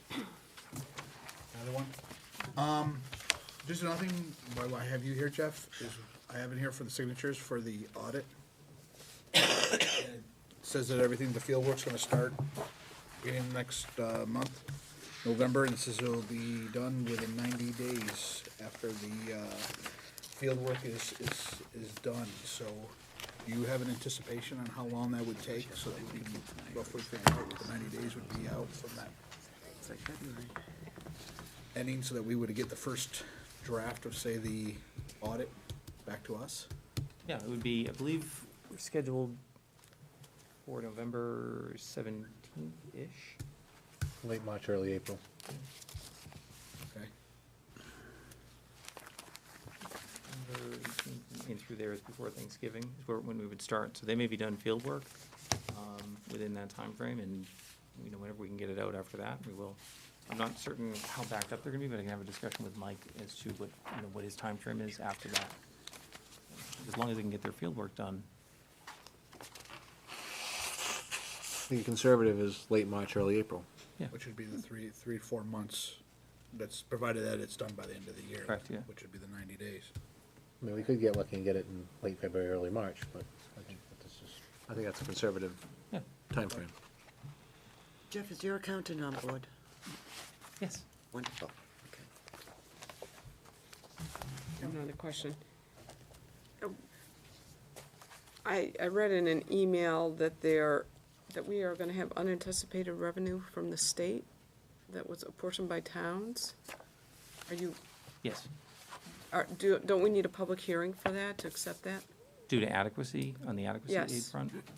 So I've discussed this with the DRA already, and I think one of the towns in particular received quite a bit additional, something like 300,000 or so. I won't say which town, I'll just look at that town's rep, who's raising their hand, Vicky, it was us. not gloating, of course. So the issue that the DRA has raised with other municipalities is that other municipalities, or I shouldn't say, other school districts are raising their budgets because their budgets were so tight. They're raising their budgets to spend that money. So if our budget was so tight that we were, one of these towns like Berlin or something, that they were waiting on an additional $1 million to come in adequacy from the state. Once that comes in, then they're actually changing their budget. In that instance, they're having public hearings. In our case, it wasn't, I guess, unanticipated to the degree that we, were going around changing the budget and that sort of thing. It just provides relief to the towns. Okay, just wanted to make sure. I have a question on that, though, because Sandown received a construction grant also, I believe, school-wise. And that was pretty hefty. Through adequacy or separately? Is that part of the building and reconstruction? Part of the That was building and already reconstruction. from the, Part of the building and reconstruction of schools. Did you receive that for the town or? I'm gonna have to look up the email. Okay. But I know it was like $700,000, and if it is school, I'm trying to figure out how that works. Overall, you're up 300,000, I believe. This year, Over, yeah. right, I'm talking next year. very curious. Okay, I'll have to look up the, And I know that there was just a very funky way that allocation ended up happening right. through the state. It was just a very hodgepodge mixture of different formulas and all that. Correct. So on that front, by the way, I believe tax rates are set for Danville, and you have the distinction of, as I understand it, being one of the first 10 towns in the state who had your tax rate set. And I believe Yes, we were. Blastow is set as well. So Atkinson and Sandown, I believe you're in the works. One other consideration before I leave, I'll put it out there, we addressed school lunch prices last spring, I believe. And looking at our paid lunch equity calculator, which is something we do with the Department of Ed and the USDA, just as an FYI, I think we're probably going to have to go up a little bit more in the spring, so I'll put that on the radar now. The federal government likes to look and make sure that the amount that we're charging versus the amount that we get paid is fair all around. And as a result of that, if we're a little short this year, we may actually have to make a transfer, not to cover a deficiency in the fund, but to satisfy the USDA that we aren't, and the DOE, that we aren't underpricing our lunches at the, to the benefit of not distributing the aid that we get to the students who should be receiving those meals accordingly. I just put it out there. It could be a penny or two or whatever it is per meal. I'll let you know as we get into the spring what that looks like. But I didn't want to put that out there for consideration. We are Did you still say a budgeting penny or two a meal? per meal that we may have to contribute, that the general fund may have to contribute to Oh, the food okay. service I fund. thought you were raising the And that would be for price. the following year, correct? That'd be for the 2021? Yeah, Okay. yeah, the pricing would be for the following. Can you imagine that? I think they'd probably kill me over at the schools if I proposed a penny increase, because they have to make a lot of change for these kids, so. We're going back to the comment about the regards to setting the tax rate and so forth, and I've said this out publicly as well. I know I've been one of the biggest sticklers in pushing everybody to find out where the process was inefficient. And we've corrected them, and I gave kudos to everybody that's involved. Actually, the school district, you Thank you. guys, the 4 towns for getting their school impact fees, all that stuff, all addressed at the local level, getting all that information. All these things are all necessary for them to set the tax rate, and it's the weakest link in the chain. And this year, it was actually the Department of Revenue up there. And not that I'm throwing them under the bus, but they were where it was, and we would have probably been the first ones, if not, they changed their whole portal, and I would go in there and to adjust what we were going to do it at the town level, and there was no way for me to do this. They changed their whole portal and the way that they did things without really recognizing it, so I had from like a Wednesday to the following Monday to get that corrected. So that's one of the reasons why we took longer than we would have. But it was to show the whole process. And what happens is that you can't, the minimum due date is 12/1. And for every 30 days that so that means that RSA says that you can't go on out and give your tax bill 30 days prior. So that would be 11/1 is when you can go out and request a 12/1, which RSA says is the minimum, the first date. Every day that you slip after 11/1, it's a 30 days, so that if we somehow didn't set our tax rate until, 11/20, the tax bills would not be due until 12/20. And to get to near Christmas, that has its own bad stigma. But the other part is that these towns require the cash flow for that, and it's when these infusions of funds come in that you have to pay school, we get an invoice from you guys that we have to pay every month and so forth, and it's cash flow. To generate that, you're gonna have to have more money to deal with this cash flow, so that means you have to have more reserves. There's all this stuff, so it's all these things are all intertwined, some good, bad, and ugly, but I wanted to give credit where credit's due, because I know I'm definitely a critic when people are not, meeting to where they should be. When they do good, I want to commend that as well. So I definitely want to recognize this office staff that they did a good job getting this. And it's been an ongoing basis for the last couple of years, but I think now we got it into Rhythm. the right rhythm, perfect word, the rhythm to get this done on a yearly basis.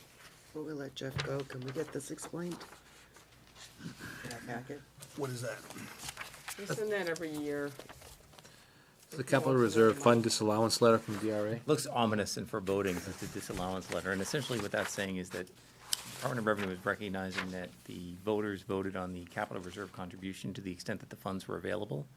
And where the funds were not available from capital because it was spent, well spent, they're therefore not allowing that to be considered as part of the appropriations revenue stream for the year. It has a very ominous tone, doesn't it? Well, that's why I was just, Reporting. I seen it when I was up in their portal and stuff, seeing all the other stuff, so I did see this, and I did exactly what that was. You're welcome. So incidentally, The this form year, letter, all it is. this year I'll point out that of all the factors and all the variables that you just named, it was actually, I think, the legislature in getting the budget passed that seemed to hold things up, because by the time they did that, and the adequacy aid really hits the town's tax rates so much that they really had to, Department of Ed and Revenue had to get together and really get that in. Of all the things, I never would have thought the legislature, because that's normally passed well in advance, so that was the biggest variable this year, but it's Yeah. interesting they changed around the portal as well, so, No, it was really good. good, thank you. Thank you, Jeff. All right. Solar panel proposals, school board goals, information. I know that we wanted to look into solar and look at what we could do in our campus. I think that's an ongoing goal. We actually talked about it much. So I would think that it would probably be something that we want to address at the facilities level as part of your discussion, is to sort of think about maybe setting aside some corner of land on top of buildings, and just start to explore the use of solar in our campuses here, to see if we can augment our power consumption. Well, you have an energy committee. That's typically where this would be done, I think. Okay? And the plan would be put together, and then if it became part of a facilities piece, then that would be fine. We've done a little bit of work on this in the past. I think they like to rent roof space, but there's like a rebate appetite that's an issue in New Hampshire versus Massachusetts, so it's hard to get them actually installed. The one school, I apologize if I'm repeating myself, but Sandown North is the best roof. It just needs to be a new roof to put panels on it. Correct. Right, so that was one of our issues as we looked into this. So there was we had to expend some money to be eligible, and then there was a big wait time. So I don't know how much that's changed. That was several years ago. So the rate of return, I'm guessing again, I think it was like 20 years before you get to that point. But in talking to the energy specialist that we were talking to, they basically said we can run the meters backwards in some of our schools with solar panels. But, so, I mean, that's, usually we have somebody in to talk to the energy committee if you want. I mean, I don't know how you want to go about this. Who was the energy committee? Great question. Yeah, I'm on it. I believe Dr. Farrell is on I don't it. know who else, who's on it from the administration. It would typically be the facilities person and probably the business administrator. You know, I've attended them, but because it has to do with construction and money, you know, that's really why I would assign those two people. So is it up to the board people to call the meeting of the energy committee? It's a board committee. So if I ask Mrs. Belcher to set up a meeting, then that's all we need to do? Correct. Okay. We did that similar to, I think when we did it, and call them whatever you want, I thought, it was like similar to the policy committee. It usually did an hour before the board meeting on that same night, or whatever works for you. It was opposite policy, though. Like policy was once a month, it was the other meeting. What, the first one of the month? Yeah, and then, so we did it the second meeting of the month? That's one option. I mean, you can do No, it. it's a good option, because then you're already here. Okay, all right, we'll move on to policies. We have in our packets, what is it, the following 8 policies.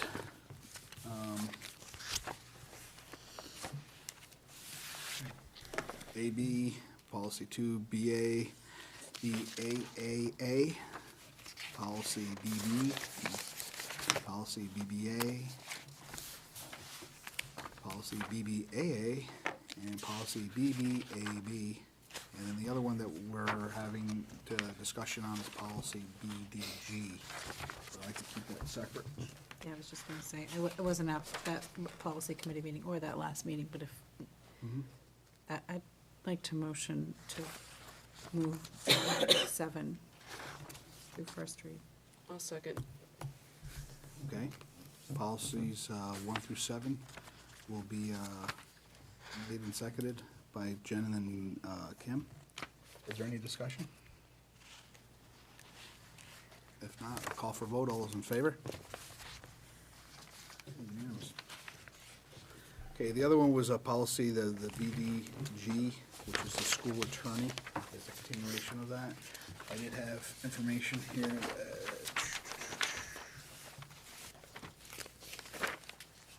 one for you. Take them, pass them down. Give you guys all a chance to read it.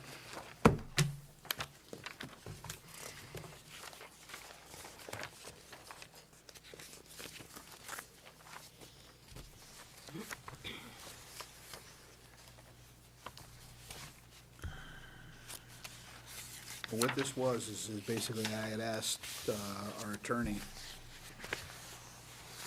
for an amendment suggestion to this policy that would restore school board control of the selection of counsel.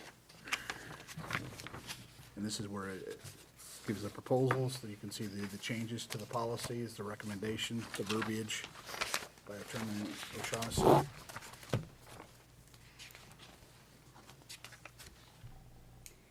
I did not grab one for myself. Send them around. Thank you. I thought that was the extra one.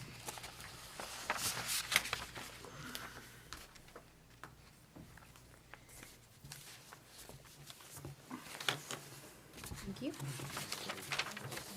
The 1920 school year right now, right? Just trying to refresh my memory on something.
So the last page is So- the copy of what we're looking to adopt. On the very last page. This, so what's in our packet here, this red line, this is what the policy committee had recommended putting forward? No, the policy committee has not seen this. No, in this packet, You weren't at the last meeting, right? no. So, No. at the last meeting, Sean had presented this policy, but by policy, we needed to post our intent to waive the first reading and adopt the policy. So that's what we're doing now. So it hasn't gone to policy. No, but this policy is in, It is. It is, but did they meet on that, the policy? No, it's not part of the policy packet, it's just part of the policy review packet for the board, Correct. right? No. So the red line changes is what are the this changes is the, that? this is what came for first read. Correct. And 1 through 7. BDG, 1 through 7. BDG is on here for first read. And That's this is the correct. language that's here. Yeah, but We're not looking to do a first read. No, We're I think looking what's to do confusing- an I understand adoption what you're saying. I to understand make what it you're saying, effective right? immediately. So it's included in the packet, not as represented as reviewed by the policy committee. It's in the packet because it's a policy under review by the school board for first read. And the intent was for the waiving of either first read, I think it was a Okay, so waiving the of first read. policy committee did not That is, no. see Did not see BDG at this. the last policy That's committee correct. That meeting. is correct. And that language is the Okay. language that was presented by Mr. O'Neill at the last meeting. But looks like you've brought new language, which is different from what, Correct. And what the one is I wanted to do is to add in there if there was any circumstances that would request that the legal council's desire that we do not have, that those, the superintendent would be able to bring that request to the board. So that basically, you're looking at the policy, well, just let me read it. Retaining legal counsel, the board recognizes that the increasing complexity of school district operations frequently requires procurement of professional legal services. Consequently, the board shall retain a law firm or an attorney for that purpose, and what is being struck out is empower the superintendent to contract with legal counsel as deemed appropriate, period. That's what's being removed. A new clause is being added, unless the superintendent is granted specific authorization from the board, requests for legal advice shall be made to the firm retained by the school board. Jen? So in our reorganizational meeting, we, there was a motion to allow the superintendent to seek legal counsel after consulting with the school board chair on matters other than day-to-day operations. And that did pass 9-0. How does this apply to day-to-day operations? So because in that reorg, we grant permission for day-to-day operations, that doesn't affect that at all, correct? It would if he wanted to go to any law firm that he desired. But we're saying, That you need to, in our case, Drummond Woodson is our agreed-upon attorney. So that you would start at Drummond Woodson. And if Drummond Woodson would not be able to provide the legal services that are required by the superintendent/district,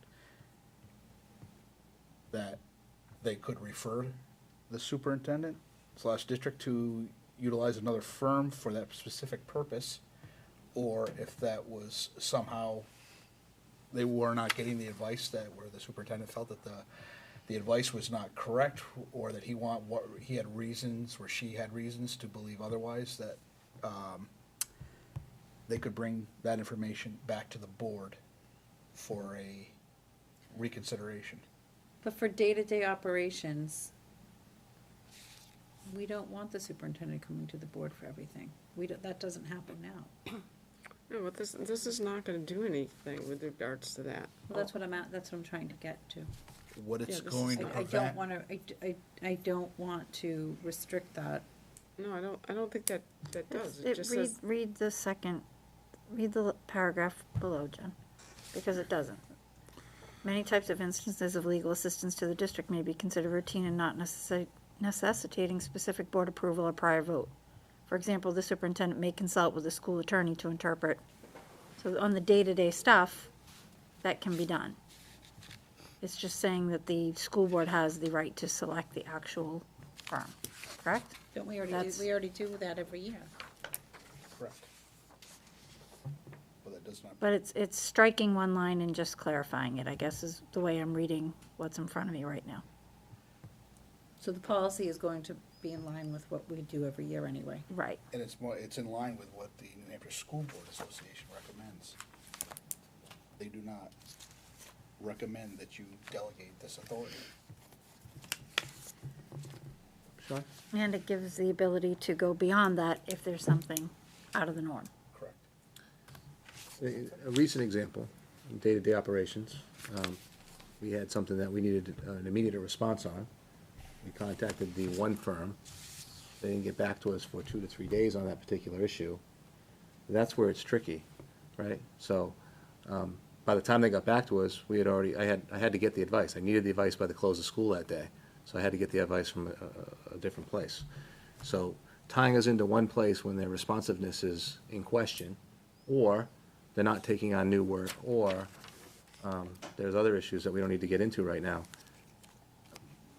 is not necessarily in the best interest of the district or the school board, for that matter. So, I mean, I understand the spirit behind this, and I'll certainly follow it, but I don't believe it's in the best interest of the district. I don't believe it's in the best interest of the school board. Sarah?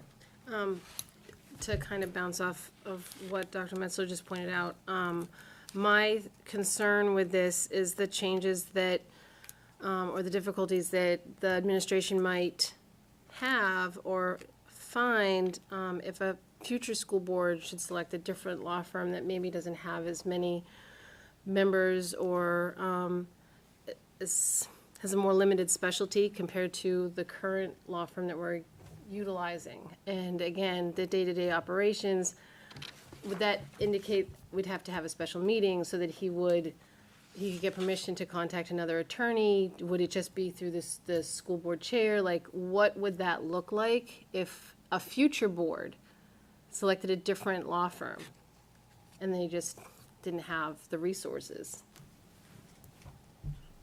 And it does happen. I mean, Yeah. you know, boards change attorneys, but, and our current firm has a deep bench, said it a million times. A lot of great people. Special ed, for instance, uses different law firms for different reasons. They get conflicted out as confidential on some issues. They can't cover certain issues because of other issues they've had, and so we've, you know, Susan, she just takes care of that. I mean, she doesn't come to me. I said, if you can't use them, go to another firm, right? This would tie up day to day in terms of some of those things like special ed, personnel issues. Right. Not board attorney.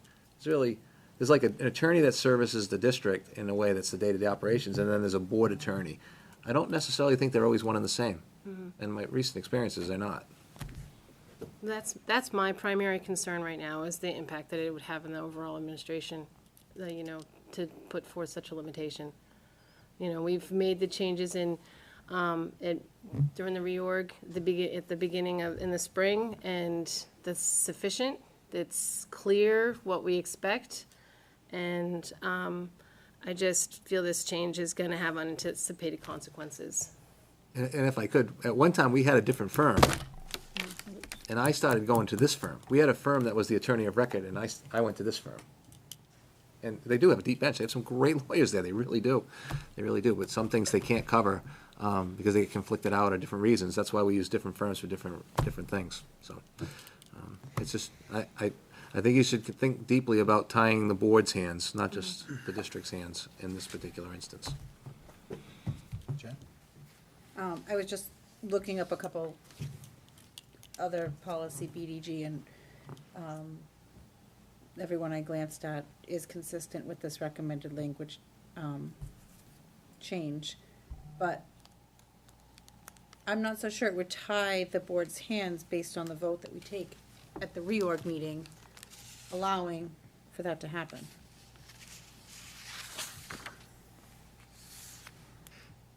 What do you mean?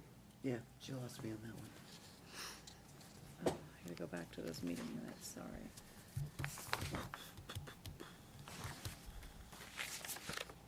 Well, while she's looking, let me just give you another quick example. When we go into non-public, I'll explain several cases which I need advice before the end of the day, because I have to take action.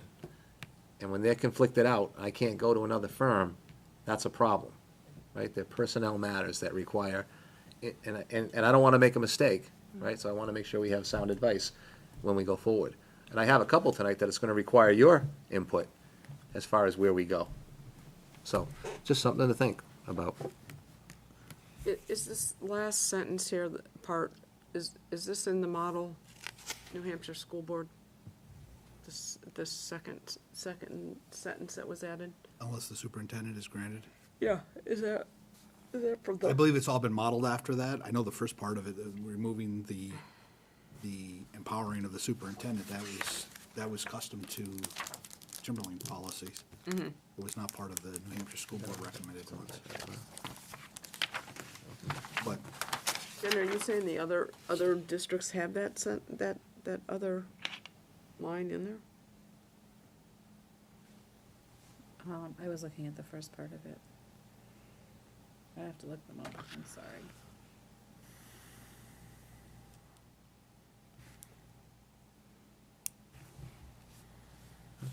No, yeah, like Goffstown has that same last language.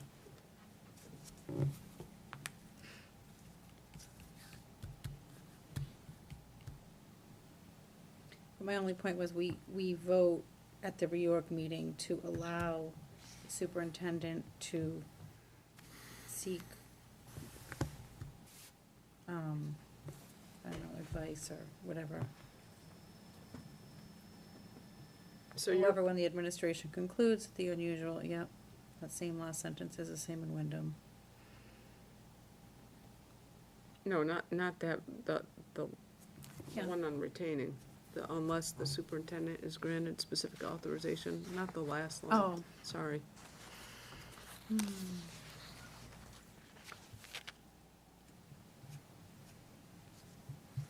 feel like I'm wasting a lot of time here.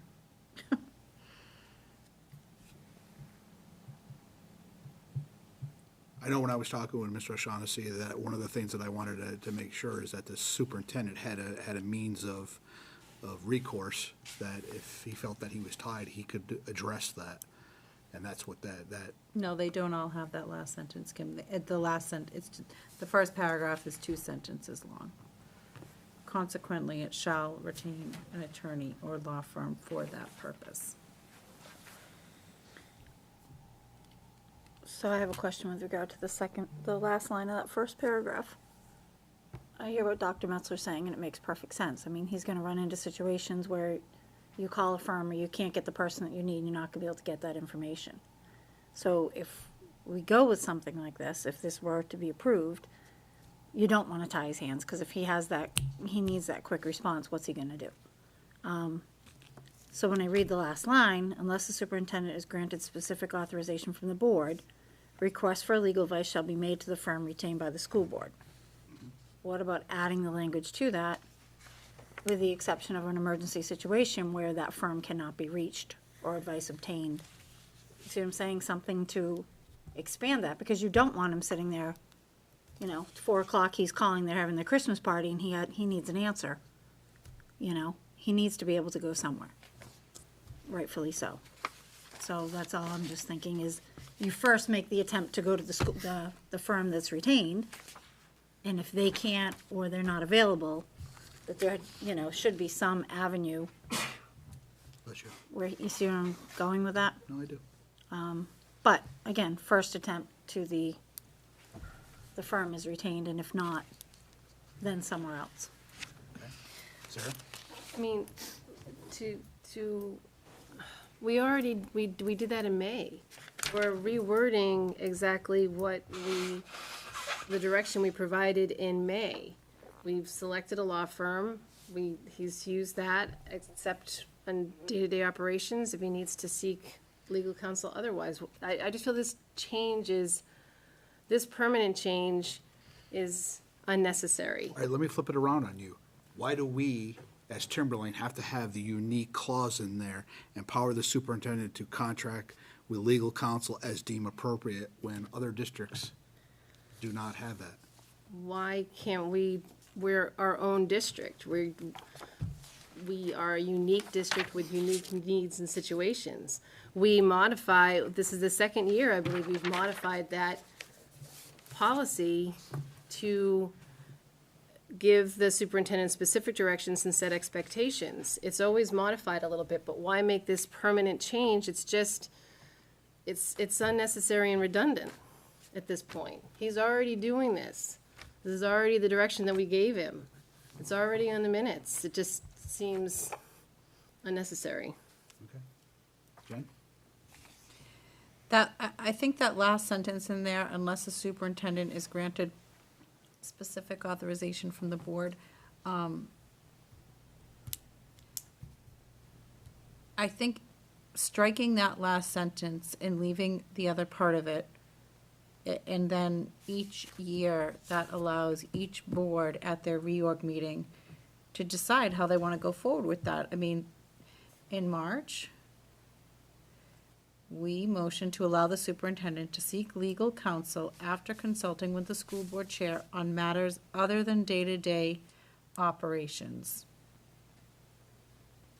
Meaning, for day-to-day operations, the superintendent does not need to consult with the chair to get legal advice. I think striking that last, I'm okay with that. I wanted to give it that way, a suggested means for if the superintendent felt that the legal firm was not addressing his needs, that he had an avenue for recourse. wasn't just flat out saying you gotta go to that firm. Hey, Sean, can I just address your other question? I think if I were listening to this, based on the language in here, and I was listening and I didn't see this date, I would assume that I put this language in here. This was put in yeah. December, you didn't say that, I'm just saying I would assume that if I was listening. This was done in the December of 2010, 2 years before I was here. So that language is already in there. No, and I just want to make it very clear where I'm going with this, and has nothing to do with you, Dr. Metzler. It's agnostic to who sits in that seat. I will always support this board retaining the rightful duties that it should be administering.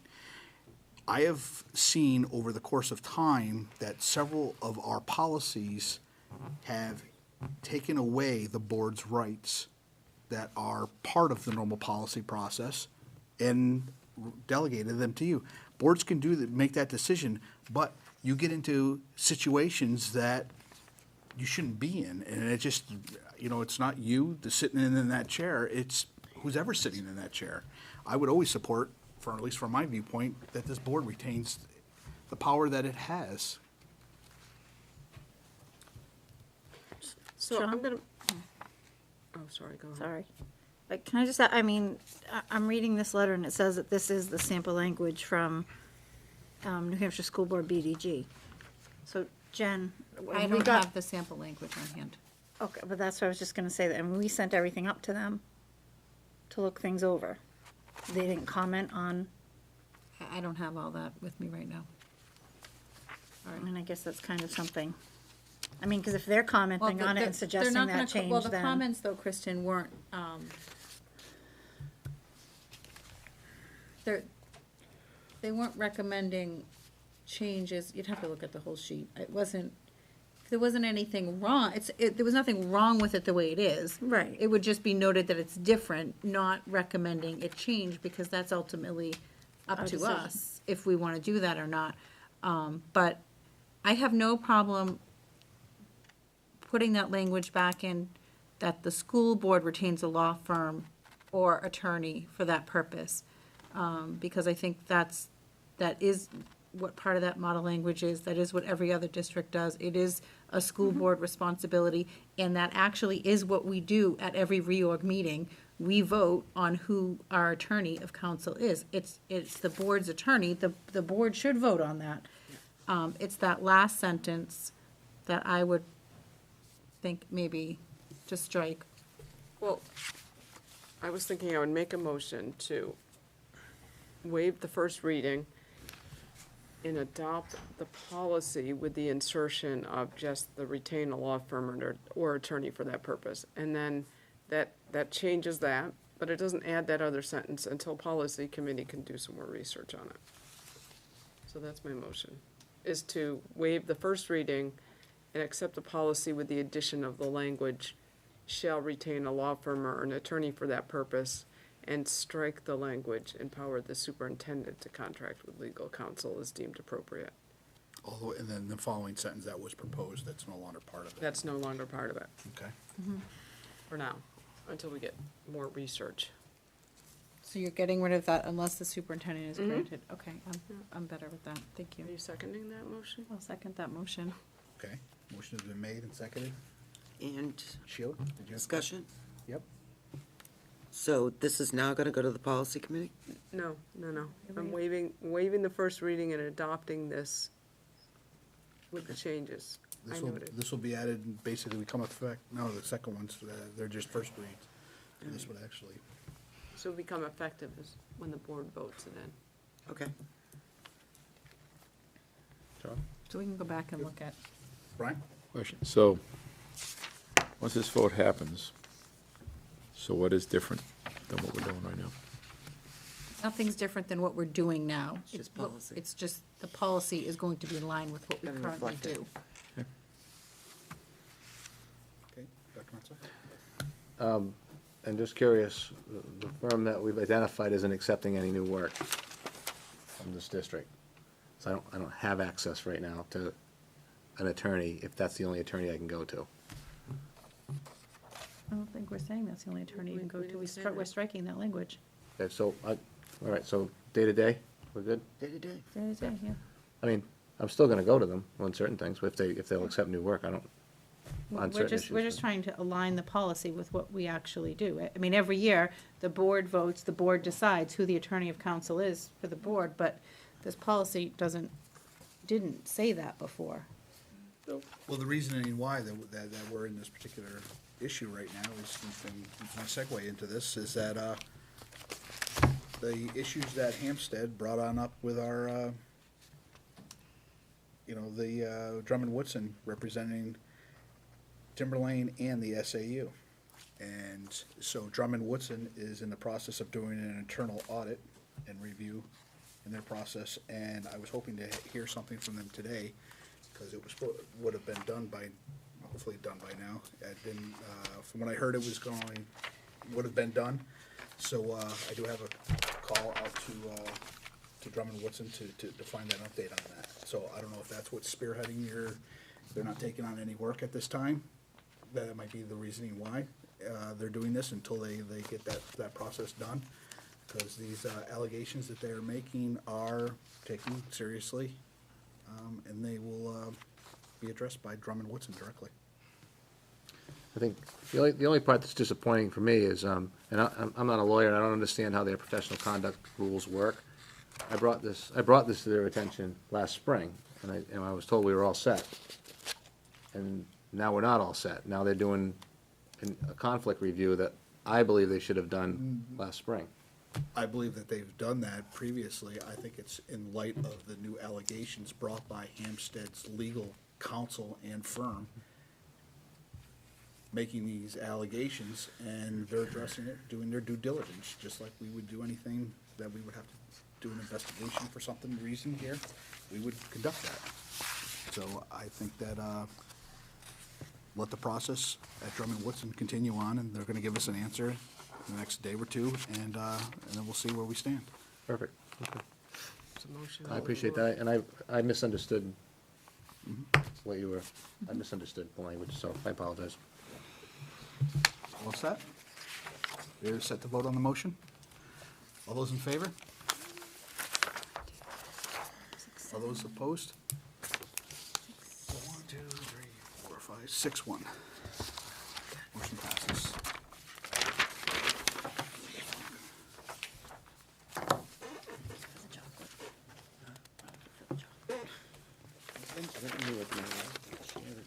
Okay, those are policies.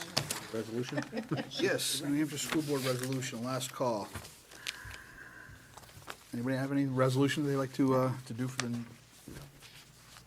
Okay, then we'll just move on as is. Could I just comment on that? Yep. I think one of the frustrating things for boards, you could write a really solid resolution, and they would only support it if a majority of their membership supported your resolution, which can be frustrating for some folks, because you could have a really good resolution that's not supported, so, that's, anyway. just a comment. Too much. Okay. Well, thanks for giving us one last bite of the apple.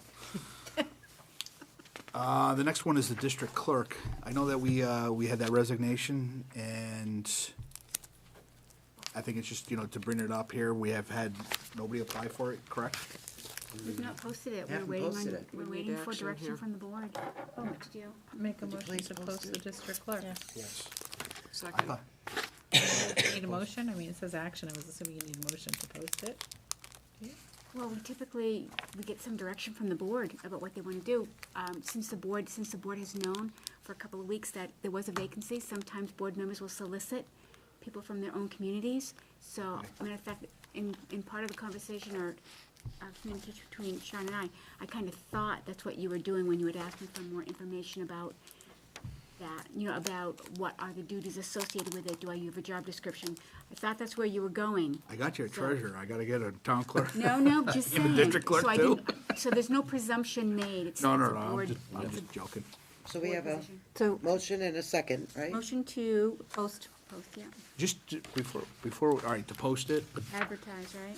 the other part of it is, the duties of that are like, for the, It says right here, the duties. oh, Right in the middle. perfect. I'm gonna read that for the public in case there's Yeah, anybody watching Timberlake that Regional really School wants this District is job. accepting letters of interest for the position of school district clerk. The duties of the school district clerk are similar to those of a town clerk as they relate to the transcription of minutes for the annual deliberative session, overseeing and facilitating the ballot election process, assisting the district moderator as needed, coordinating recount sessions, certifying election results, and administering oath of office as needed. Voters, registered voters from the 4 towns who are interested in applying for this position may submit a letter of interest with qualifications and so forth, which will be part of the posting. Is there any monetary consideration for this position? I think it's at $150 a session. So whether it's for a recount or whether it's for deliberative session or, Okay. I'm not exactly sure, No, that's fine. So it's, that there is some remuneration for. And what happens if we don't have a clerk going into deliberative do it. session? You do You it. ask the question, you Vice do chair it. does it yeah. for free. Second? I'll do There it you for go. $150. Huh? I'll bring my laptop and do it for $150. There you go. I don't, Sure we- I don't think you could do that. I don't think No, anybody I on this know, board I'm can just do it. joking. You can help out with the minutes. Now, I have a question. Do you need to be a notary in order to administer oath of offices as needed? No. No, okay. I Actually, just everybody thought on I'd the- throw that in there, just Everybody in on this case. board can actually, Well, just in do an case. oath of office for all board members, which is signed it. Okay, so take, So a motion was made and seconded to move it forward for advertising purposes. Call for vote. All's in favor? Unanimous. Okay. Good? Yeah. okay. All right, district clerk. administrator reports. Administrator report. Materials, thanks, Sean. Materials in the board packets, you have executive summaries. There were several executive summaries that you asked for, and those are in there. Donations, I've accepted a donation of 670 coffee pods from Dunkin' Donuts as a gesture of appreciation for district teachers. The value of the donation is $328, so the coffee pods they've been distributed to each of the schools. So we thank Dunkin' Donuts for that generous, especially in appreciation of our teachers. We're also in receipt of a $4,300 donation from the Atkinson Night Owls to purchase a projector and screen for Atkinson Academy Gymnasium. Donation requires action from the board, and so, Jen and Brian, thank the Night Owls when you see them. So, but we need the board to accept that, because it's. Make a motion to accept the $4,300 for the. video Projector equipment? and Projector screen. And screen. I will second. It may be just over 4,300. I didn't get the exact amount, but it is. Up to $4,400 we will. No, accept 43 plus. Might be up to, yeah. Smart thinking. Okay, that was made by Sheila, seconded by Jen. Yeah. Yes. Okay, any further discussion? All those in favor? Unanimous. Thank you. And, Go Night Owls. again, Jen and Brian, the Night Owls have been awesome every year, and so thank them. They are. Commissioner sent us an update, or a notification recently about a bus recall. The DOE notified us of a bus recall affecting over 50,000 school buses nationwide. The issue is associated with seats being manufactured with styrene. Did I get that right? Styrene? Blocks that may not provide sufficient impact absorption in certain specific areas around the steel seat frame and the back support. This means the buses don't comply with safety standards, particularly those regarding school bus passenger seating and crash protection. The buses are not being called off the roads. Both First Student and Durham Services have been contacted. First Student is aware of the issue. This recall affects about 7,000 of their buses nationwide, and is working on a plan to address this deficiency. Durham is also looking into the matter and determine how many, if any, of their buses are affected. This recall goes into effect December 2nd. So again, we thank the Commissioner for bringing that to our attention. We certainly, jumped all over it, and like I said, David Fairweather got back to us pretty quickly, and so. we So have that he's in- checking to see if any of our buses are affected by that recall? Correct. The new buses, yeah. Yeah, so, we're assuming they're gonna have some plan, sharing some plan with us shortly. The letter does have something, they're talking about, it's like 5% of the back of the seat. And so they said it's a 10-minute fix per seat. It's adding additional absorption material to those seats that are in question. And they're working to identify which buses. There's a certain time frame of when they were constructed. So they've got to do that work. I certainly get you a copy of the letter if you want. No, That's it. I think, well, I mean, if we can just put it in case, Part of the record. yeah, in case parents want to read it or something. Sure. Okay, awesome, thanks. Yep. Administrators report, where am I here? Okay. I had 2 nominations and 2 retirements. So we have a professional nomination, Caitlin Jenkinson, an Atkinson special education teacher, and an administrative position, it's Gary Paradise for the facilities director. So I was hoping that you would support those 2 nominations. I have a question on the second nomination there. I don't see a salary here on the nomination. I would ask the board for the authority to negotiate with Mr. Paradise in terms of coming up with something that, obviously, the contract would still require the school board's signature. So I would like to work that out. I think I've been trying to come to some sort of, and you know, full disclosure, I had discussions with Brian about what we felt was appropriate. We did have a discussion here at one point, and gave me a range. There's some concerns in terms of, well, some concerns if the range is enough, but I haven't been able to, I wanted to get the nomination approved and then try to negotiate a salary, then a contract that the board would be endorse. I think before, probably what would be helpful, though, I don't know how much this can be in public, how much in non-public is, what exactly, Negotiation, I wouldn't do any of it in well, public. that's what the situation is, that exact workforce. You know, yes, Dr. Metzger and I and Jeff were in a meeting and had general discussion.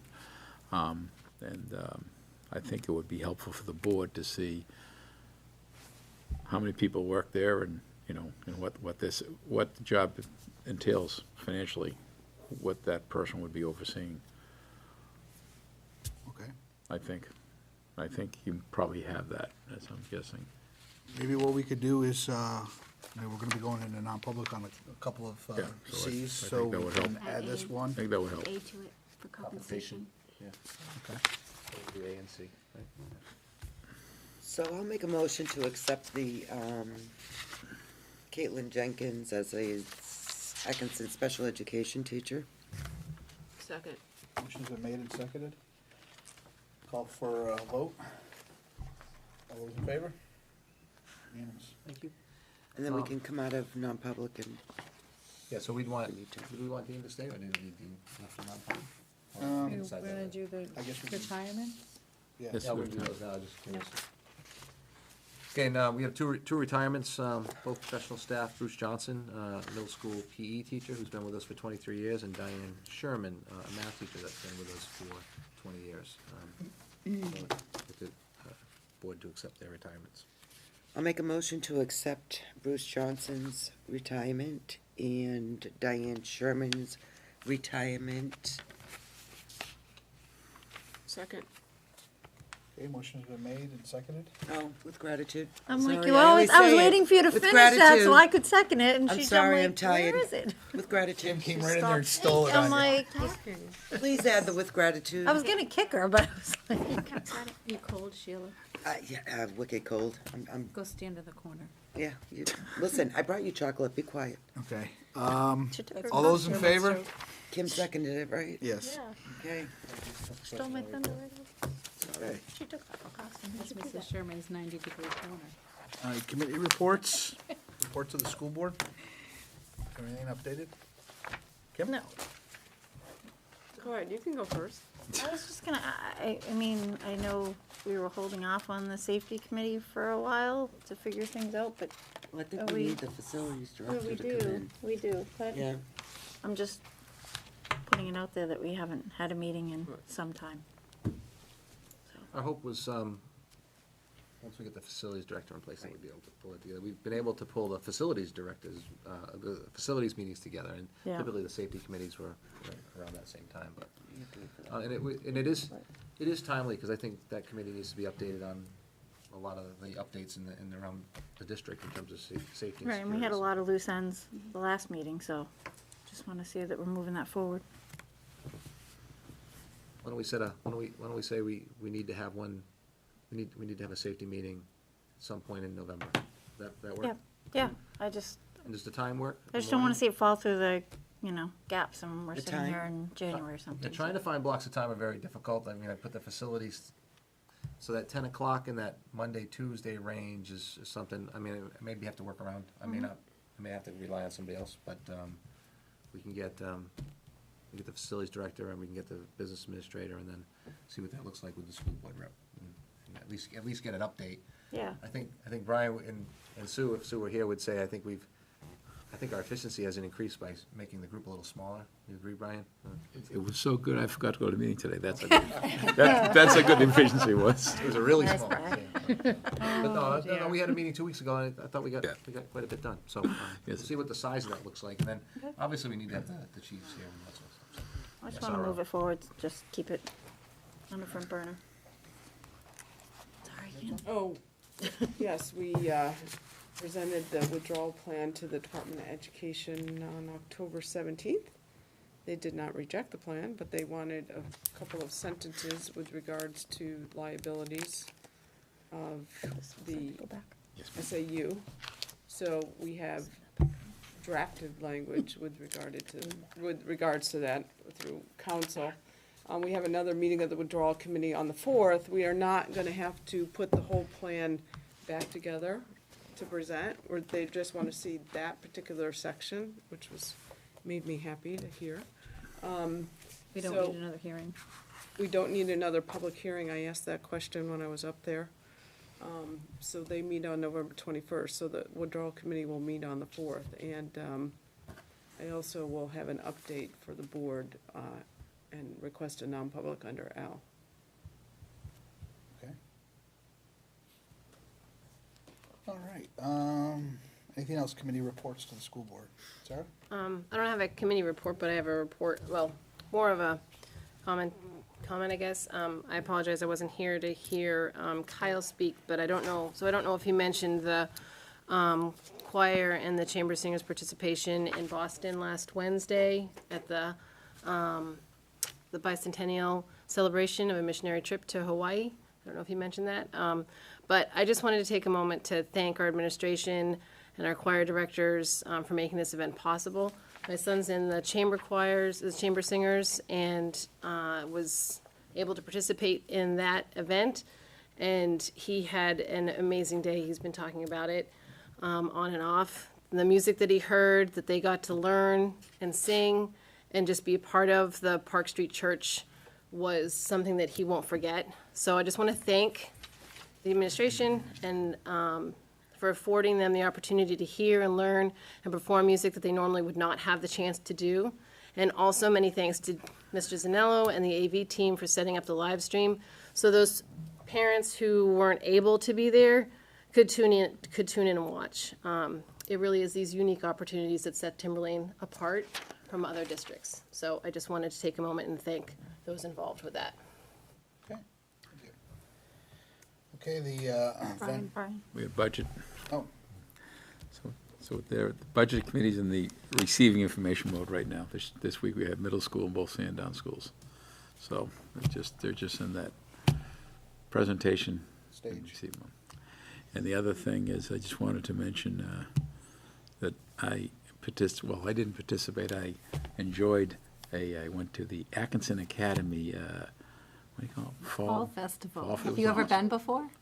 Years ago. Pretty spectacular. It's pretty, I think the whole town was there. They had cake. So, and I was not there the same time Jen was there, but I was told that, that Jen was there also. But I think, like I said, I think almost all of Atkinson was there at some point in time. It was very well attended, just nice job, very A lot nice. of the high school students go back to volunteer. Yeah, So it my just- daughter was there working. Very on the impressive, rooms. very nicely done, and my grandkids winning their cakes were pretty happy.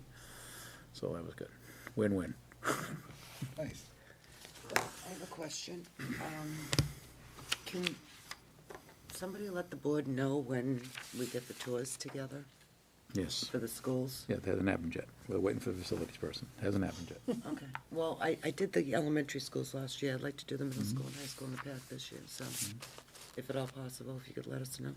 Well, I'll be happy to let you know. I think, yeah, Okay. sure. Thank The you. vendor and payroll registry went around. We already sent it that way. No, I just wanted to Just make comment on Sheila's thing? Yep. Several years ago, and back to you, Brian, I think, we went during the day. So there were tours at night, there were tours during the day, but we went through all the buildings during the day.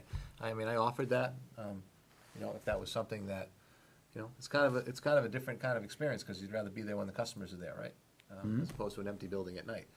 You could do both. I mean, you can do facility tours at night too, and hear from the different projects and things, but it is something to think about. So if that's a tour that you want to set up, I mean, I'm trying to put a schedule together, I wouldn't offer if I wasn't willing to do it. So if that's something you want to consider as a board at some point, for certain members, and maybe just in your town, or maybe just this campus, I don't know, or bits and pieces, we could set something up, if that's something you're interested in, so. Okay. Thank you. Thank you. Okay, other business? Anything else to come? Oh, go ahead, Jen.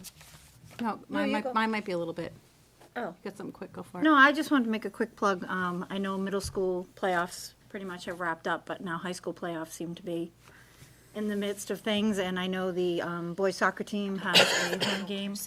What? Don't curse it, don't curse it. No, I'm just gonna say they have a home game on Wednesday, which would be great to have everyone come out and support them. It's at 3:00, right after school, so, and like the senior, and I don't know all the sports teams' schedules, so I apologize for that, but go on the website and check it out. But I know the football team has their last home game on Friday, senior night too, so a lot of big nights, a lot of big things going on, sports-wise, at the high school, so just worth checking out and supporting our teams. A lot of seniors and their final games in this week, so.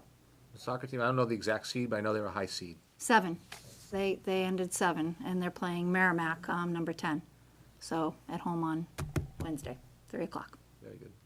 Great, good luck. Go. Jen?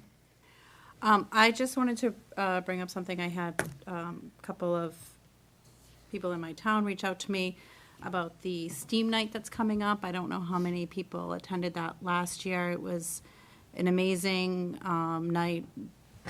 I mean, all ages, everybody from all 4 communities attended, participated, volunteered. So the STEAM night last year was a joint district and community event. Last year, the majority of the costs were picked up by donations, supplies, pizza, baked goods, raffles, etc. However, the district did pay for rental tables and food for exhibitors. The community coordinators were recently informed that this is considered a community event, and the district will not be able to help fund these items this year, like they did last year. So the group is accepting donations marked STEAM, being held through the middle school PTA. If anybody would like to make a donation to that STEAM event this year. The goal is to get the kids and parents in the district more exposure to the STEAM fields, highlight all of the great opportunities that the district has, as well as some student work is highlighted that night. It aligns with the components of the strategic plan as part of our 21st century learning and benefits the entire district. So I'm hoping that I can get a motion to financially support that program again this year. What do they need? Did they tell you? They've got about $950 Atkinson PTA donated, and then they have private donations already.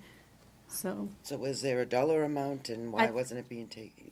I think they're looking for maybe I'll $1,000. make a motion to give them $1,000 to benefit the STEAM night that will benefit every single child in this district. That shouldn't even be a question. Might be a little more, it might be doing up to, I think it might be a little more than that. I was thinking I'll of the make 1,500 range. right? 1,500? Up to, think it's up up. to 1,500? All right, I'll make a motion up to $1,500 to contribute out of the budget to the STEAM night to make up for whatever they need. I I'll think second. I was, No, We have a second. couple meetings too, so let me get, if they need, let me find out exactly what they need. But that should do it, but, well, I think because that it's not should, until December 3rd, right? I think that right, should but do that's it a as month well. away. So I think they should have the security of knowing that they've got money coming and they have it to do what they need to do. The exhibitors are like, The exhibitors are Amazing. free, No, they there's don't some charge really us cool stuff anything. this year. No, I understand that, but they don't charge us anything, everybody volunteers their time. These Well, people come out on a night that they could be spending with their families to show our children, every single child in this district really, what they do. There's no reason for this, so I made the motion. Can I get a second? Brian already did, like, Brian, thank you. 5 minutes ago. I went to it last year. Sell it that It was hard, fantastic. No, but I went to it last year. It was great. Well, it was great. we're all in already. Up to 2,000, right? 2,500. 1,500. Going once, going That's what I did. If they need any more, they can come back to us. But $1,500 at this point, I think, should do it. Just need to do it in that voice of like the guys at the auctioneers and stuff like that. I want to make sure they have what they need. I know. They will have what they need. Okay. Okay, can So we the take a vote? motion's for $1,500? Yes, yeah. Tired. Yeah. $1,500? Okay, call the question. All those in Claret in favor? head. Unanimous. Literally, Can I just claret in comment on head. that? Yep. I think it's important, now, the money has nothing to do with my comments. I think this is truly a parent-run event. You know, a lot of times things get advertised as parent-run. I mean, they do the whole thing, you know, it's Jean Marie and it's the other. The Violets. Yeah. And they just do a great job. And a lot of times you'll hear that in other districts and the parents check coats and give out refreshments. This is truly a parent-run event, which is, I think it's unique. Well, I think don't it's- underestimate how much the employees are putting in. I mean, they, They I mean, contribute, but this is parent-led, those, it really those, is. those parents really, No, no, it I makes- don't want to say they put all the employees to work, but, Well, you know, Yeah. it just makes it special, it makes it unique, because that's not the case in a lot of other districts. I mean, it's, they and have it's not only, I mean, it's truly organized by the parents, but the presenters, Yes. a majority of the presenters are the parents in the community. Bringing some really cool things this year. No, and they truly made it a Timberlane thing. I mean, they've gone to others and they've seen what other people do, and they've made this event very unique to Timberlane. So it's a powerful event, so I agree with Sheila, I agree with the rest of you in a sense. So I appreciate you supporting, and it'll be a great night. So I think it's December 3rd, right? Monday, December 3rd? The third. It's the third. Can I just ask that, we're in the middle of budget season, can we somehow incorporate that into the budget so that we're not, I mean, doing this again next year? I think, I think it's where, I think that was really more, where does it come from? Is it a middle school expense? Is it a high school expense? There's no district steam line, so I think Jeff's gonna need to be creative about where that is. And so if you need to give this money put it in a middle school line, because that's where we house it, that's fine. If it's a high school event, figure out where it goes, I guess, right? it's just such a, I mean, such a small amount of money for such a great night, and there are donations that come from other places too, so it'd be great. Thank you. Anything else under other business? Joe, did you wanna talk about full-day kindergarten or no? At all? Or save that for another? Is there anything to talk about? I bring it up every year. Atkinson is one of the only towns that does not have 2 full-time classes. I don't know why that is. I really would like it, would love to see it uniform across the district as far as notification for parents. It's really hard for parents to be notified in June if their child has a full-day spot or not, because they've already committed to other places. No, understood. I think, and the reason I asked Jen is, and Brian, Atkinson, we've had a group of parents that have reached out with names of students and emails that are plentiful in terms of, I think it's the class of 2033, right, will be. 33. Yeah, that's the class of Oh, 2033, yeah, sorry. which would be next year's kindergarten class. So I know Principal Deotis is working with them to try to get, and so if the request comes in to have that second, then it comes into budget and space. So it's a position, aid. It's also about space. notification, And when they notification, get yeah. notified, because when do other towns notify parents? I think Kathy, the notification process is I'm sorry, for full-day the, kindergarten, people when they get accepted. that's done through the, oh, you mean when it's done and that's, When do parents, in other towns get told when their child gets full-day K? I don't know, I think it's school-specific, I think it's when they fill up, I don't know the answer to that. Yeah, what happens, sorry to put you on the spot, I think what happens Yeah, 'cause I is, have to think about it yeah, more. a highly selected site that fills up pretty quickly, that's very competitive is, and then sometimes parents get offered spaces in other, we've had this conversation. And I don't wanna go there, I wanna go to my hometown, I wish I'd known earlier, and so let's see what we can do. But I would say this critical mass, it does look like 2 classes. But I'm hearing every year from parents that there is that critical mass, every year. But by June, when they're notified, they can't wait that long. So they go secure spots in other places because they don't know sooner. If they had known sooner, they wouldn't have gone somewhere else. Agreed, and I would say this, I would say probably, you're probably more privy to Atkinson parents that don't even put their name in because they know it's already full. So I don't even know of them.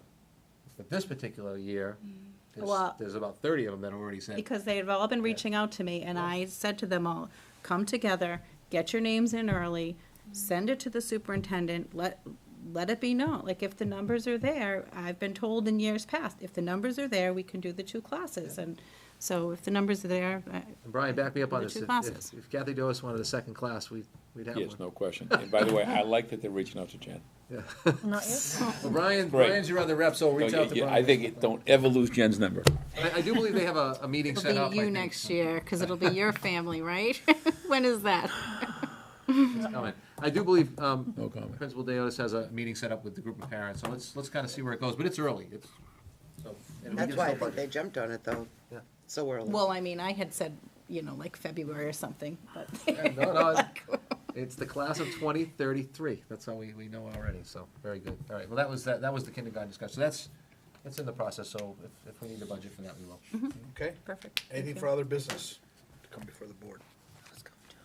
Okay, we're gonna go into non-public under a couple of 91 As and a C. In and out, Can I do all three in the same? in and out. Yeah, you can do all Cs in a C, Okay. but you can't mix an L and an A. You can do A and C together and then an L later, so it's just. If we I'm need to make a sorry. motion for this position, we need Dean here so that we can come out in public and make a motion, correct? Well, he doesn't It could be necessarily. in the minutes, or it could be on camera. either Okay. or, Whatever's. Yeah, Either you or. can, you can just announce it for the record and. if you Okay, want the no, I record, just Yeah. wanted to check before we let him go, that's all. I mean, I don't envision, we're just gonna have some added detail to it, so as to do it, but the nomination, I don't think is gonna be there. So, I would recommend that we don't need to have Dean, Okay. I was just checking, make it easier for trying to him. cover our bases. Not that we don't want you to stay, Dean. I expect that we'll have a motion when we come out under L. Okay, then I stand corrected. It's, I mean, I don't, We could do it for the record, though, like. we you could said. just do it for the record, Okay. I'm just letting you know. Okay, so would you like him here Go. or not? Good, Okay, you can just go on the record. as long as it goes in the record, which they always will, but video camera. Okay, Dean, I think we're done for this evening. All right, so, So- wait. Wait, we should go before- into, is it A and C that you want to do the first one, right? Yes, Okay, because I do kind of couple, all right, so we need your motions. so I seek a motion to go into non-public under RSA 91A, Roman numeral 2, subsection C, and A. And, right, I'll make that motion. I'll second it. Okay, roll call vote? Mr. Boyle? Yes. Dr. Farah? Yep. Ms. Lowe's? Yes. Mrs. Markham? Yes. Mr. O'Neill? Yes. Mrs. Savage? Yes. And Mrs. Silva? Yes. Okay, at 9:43.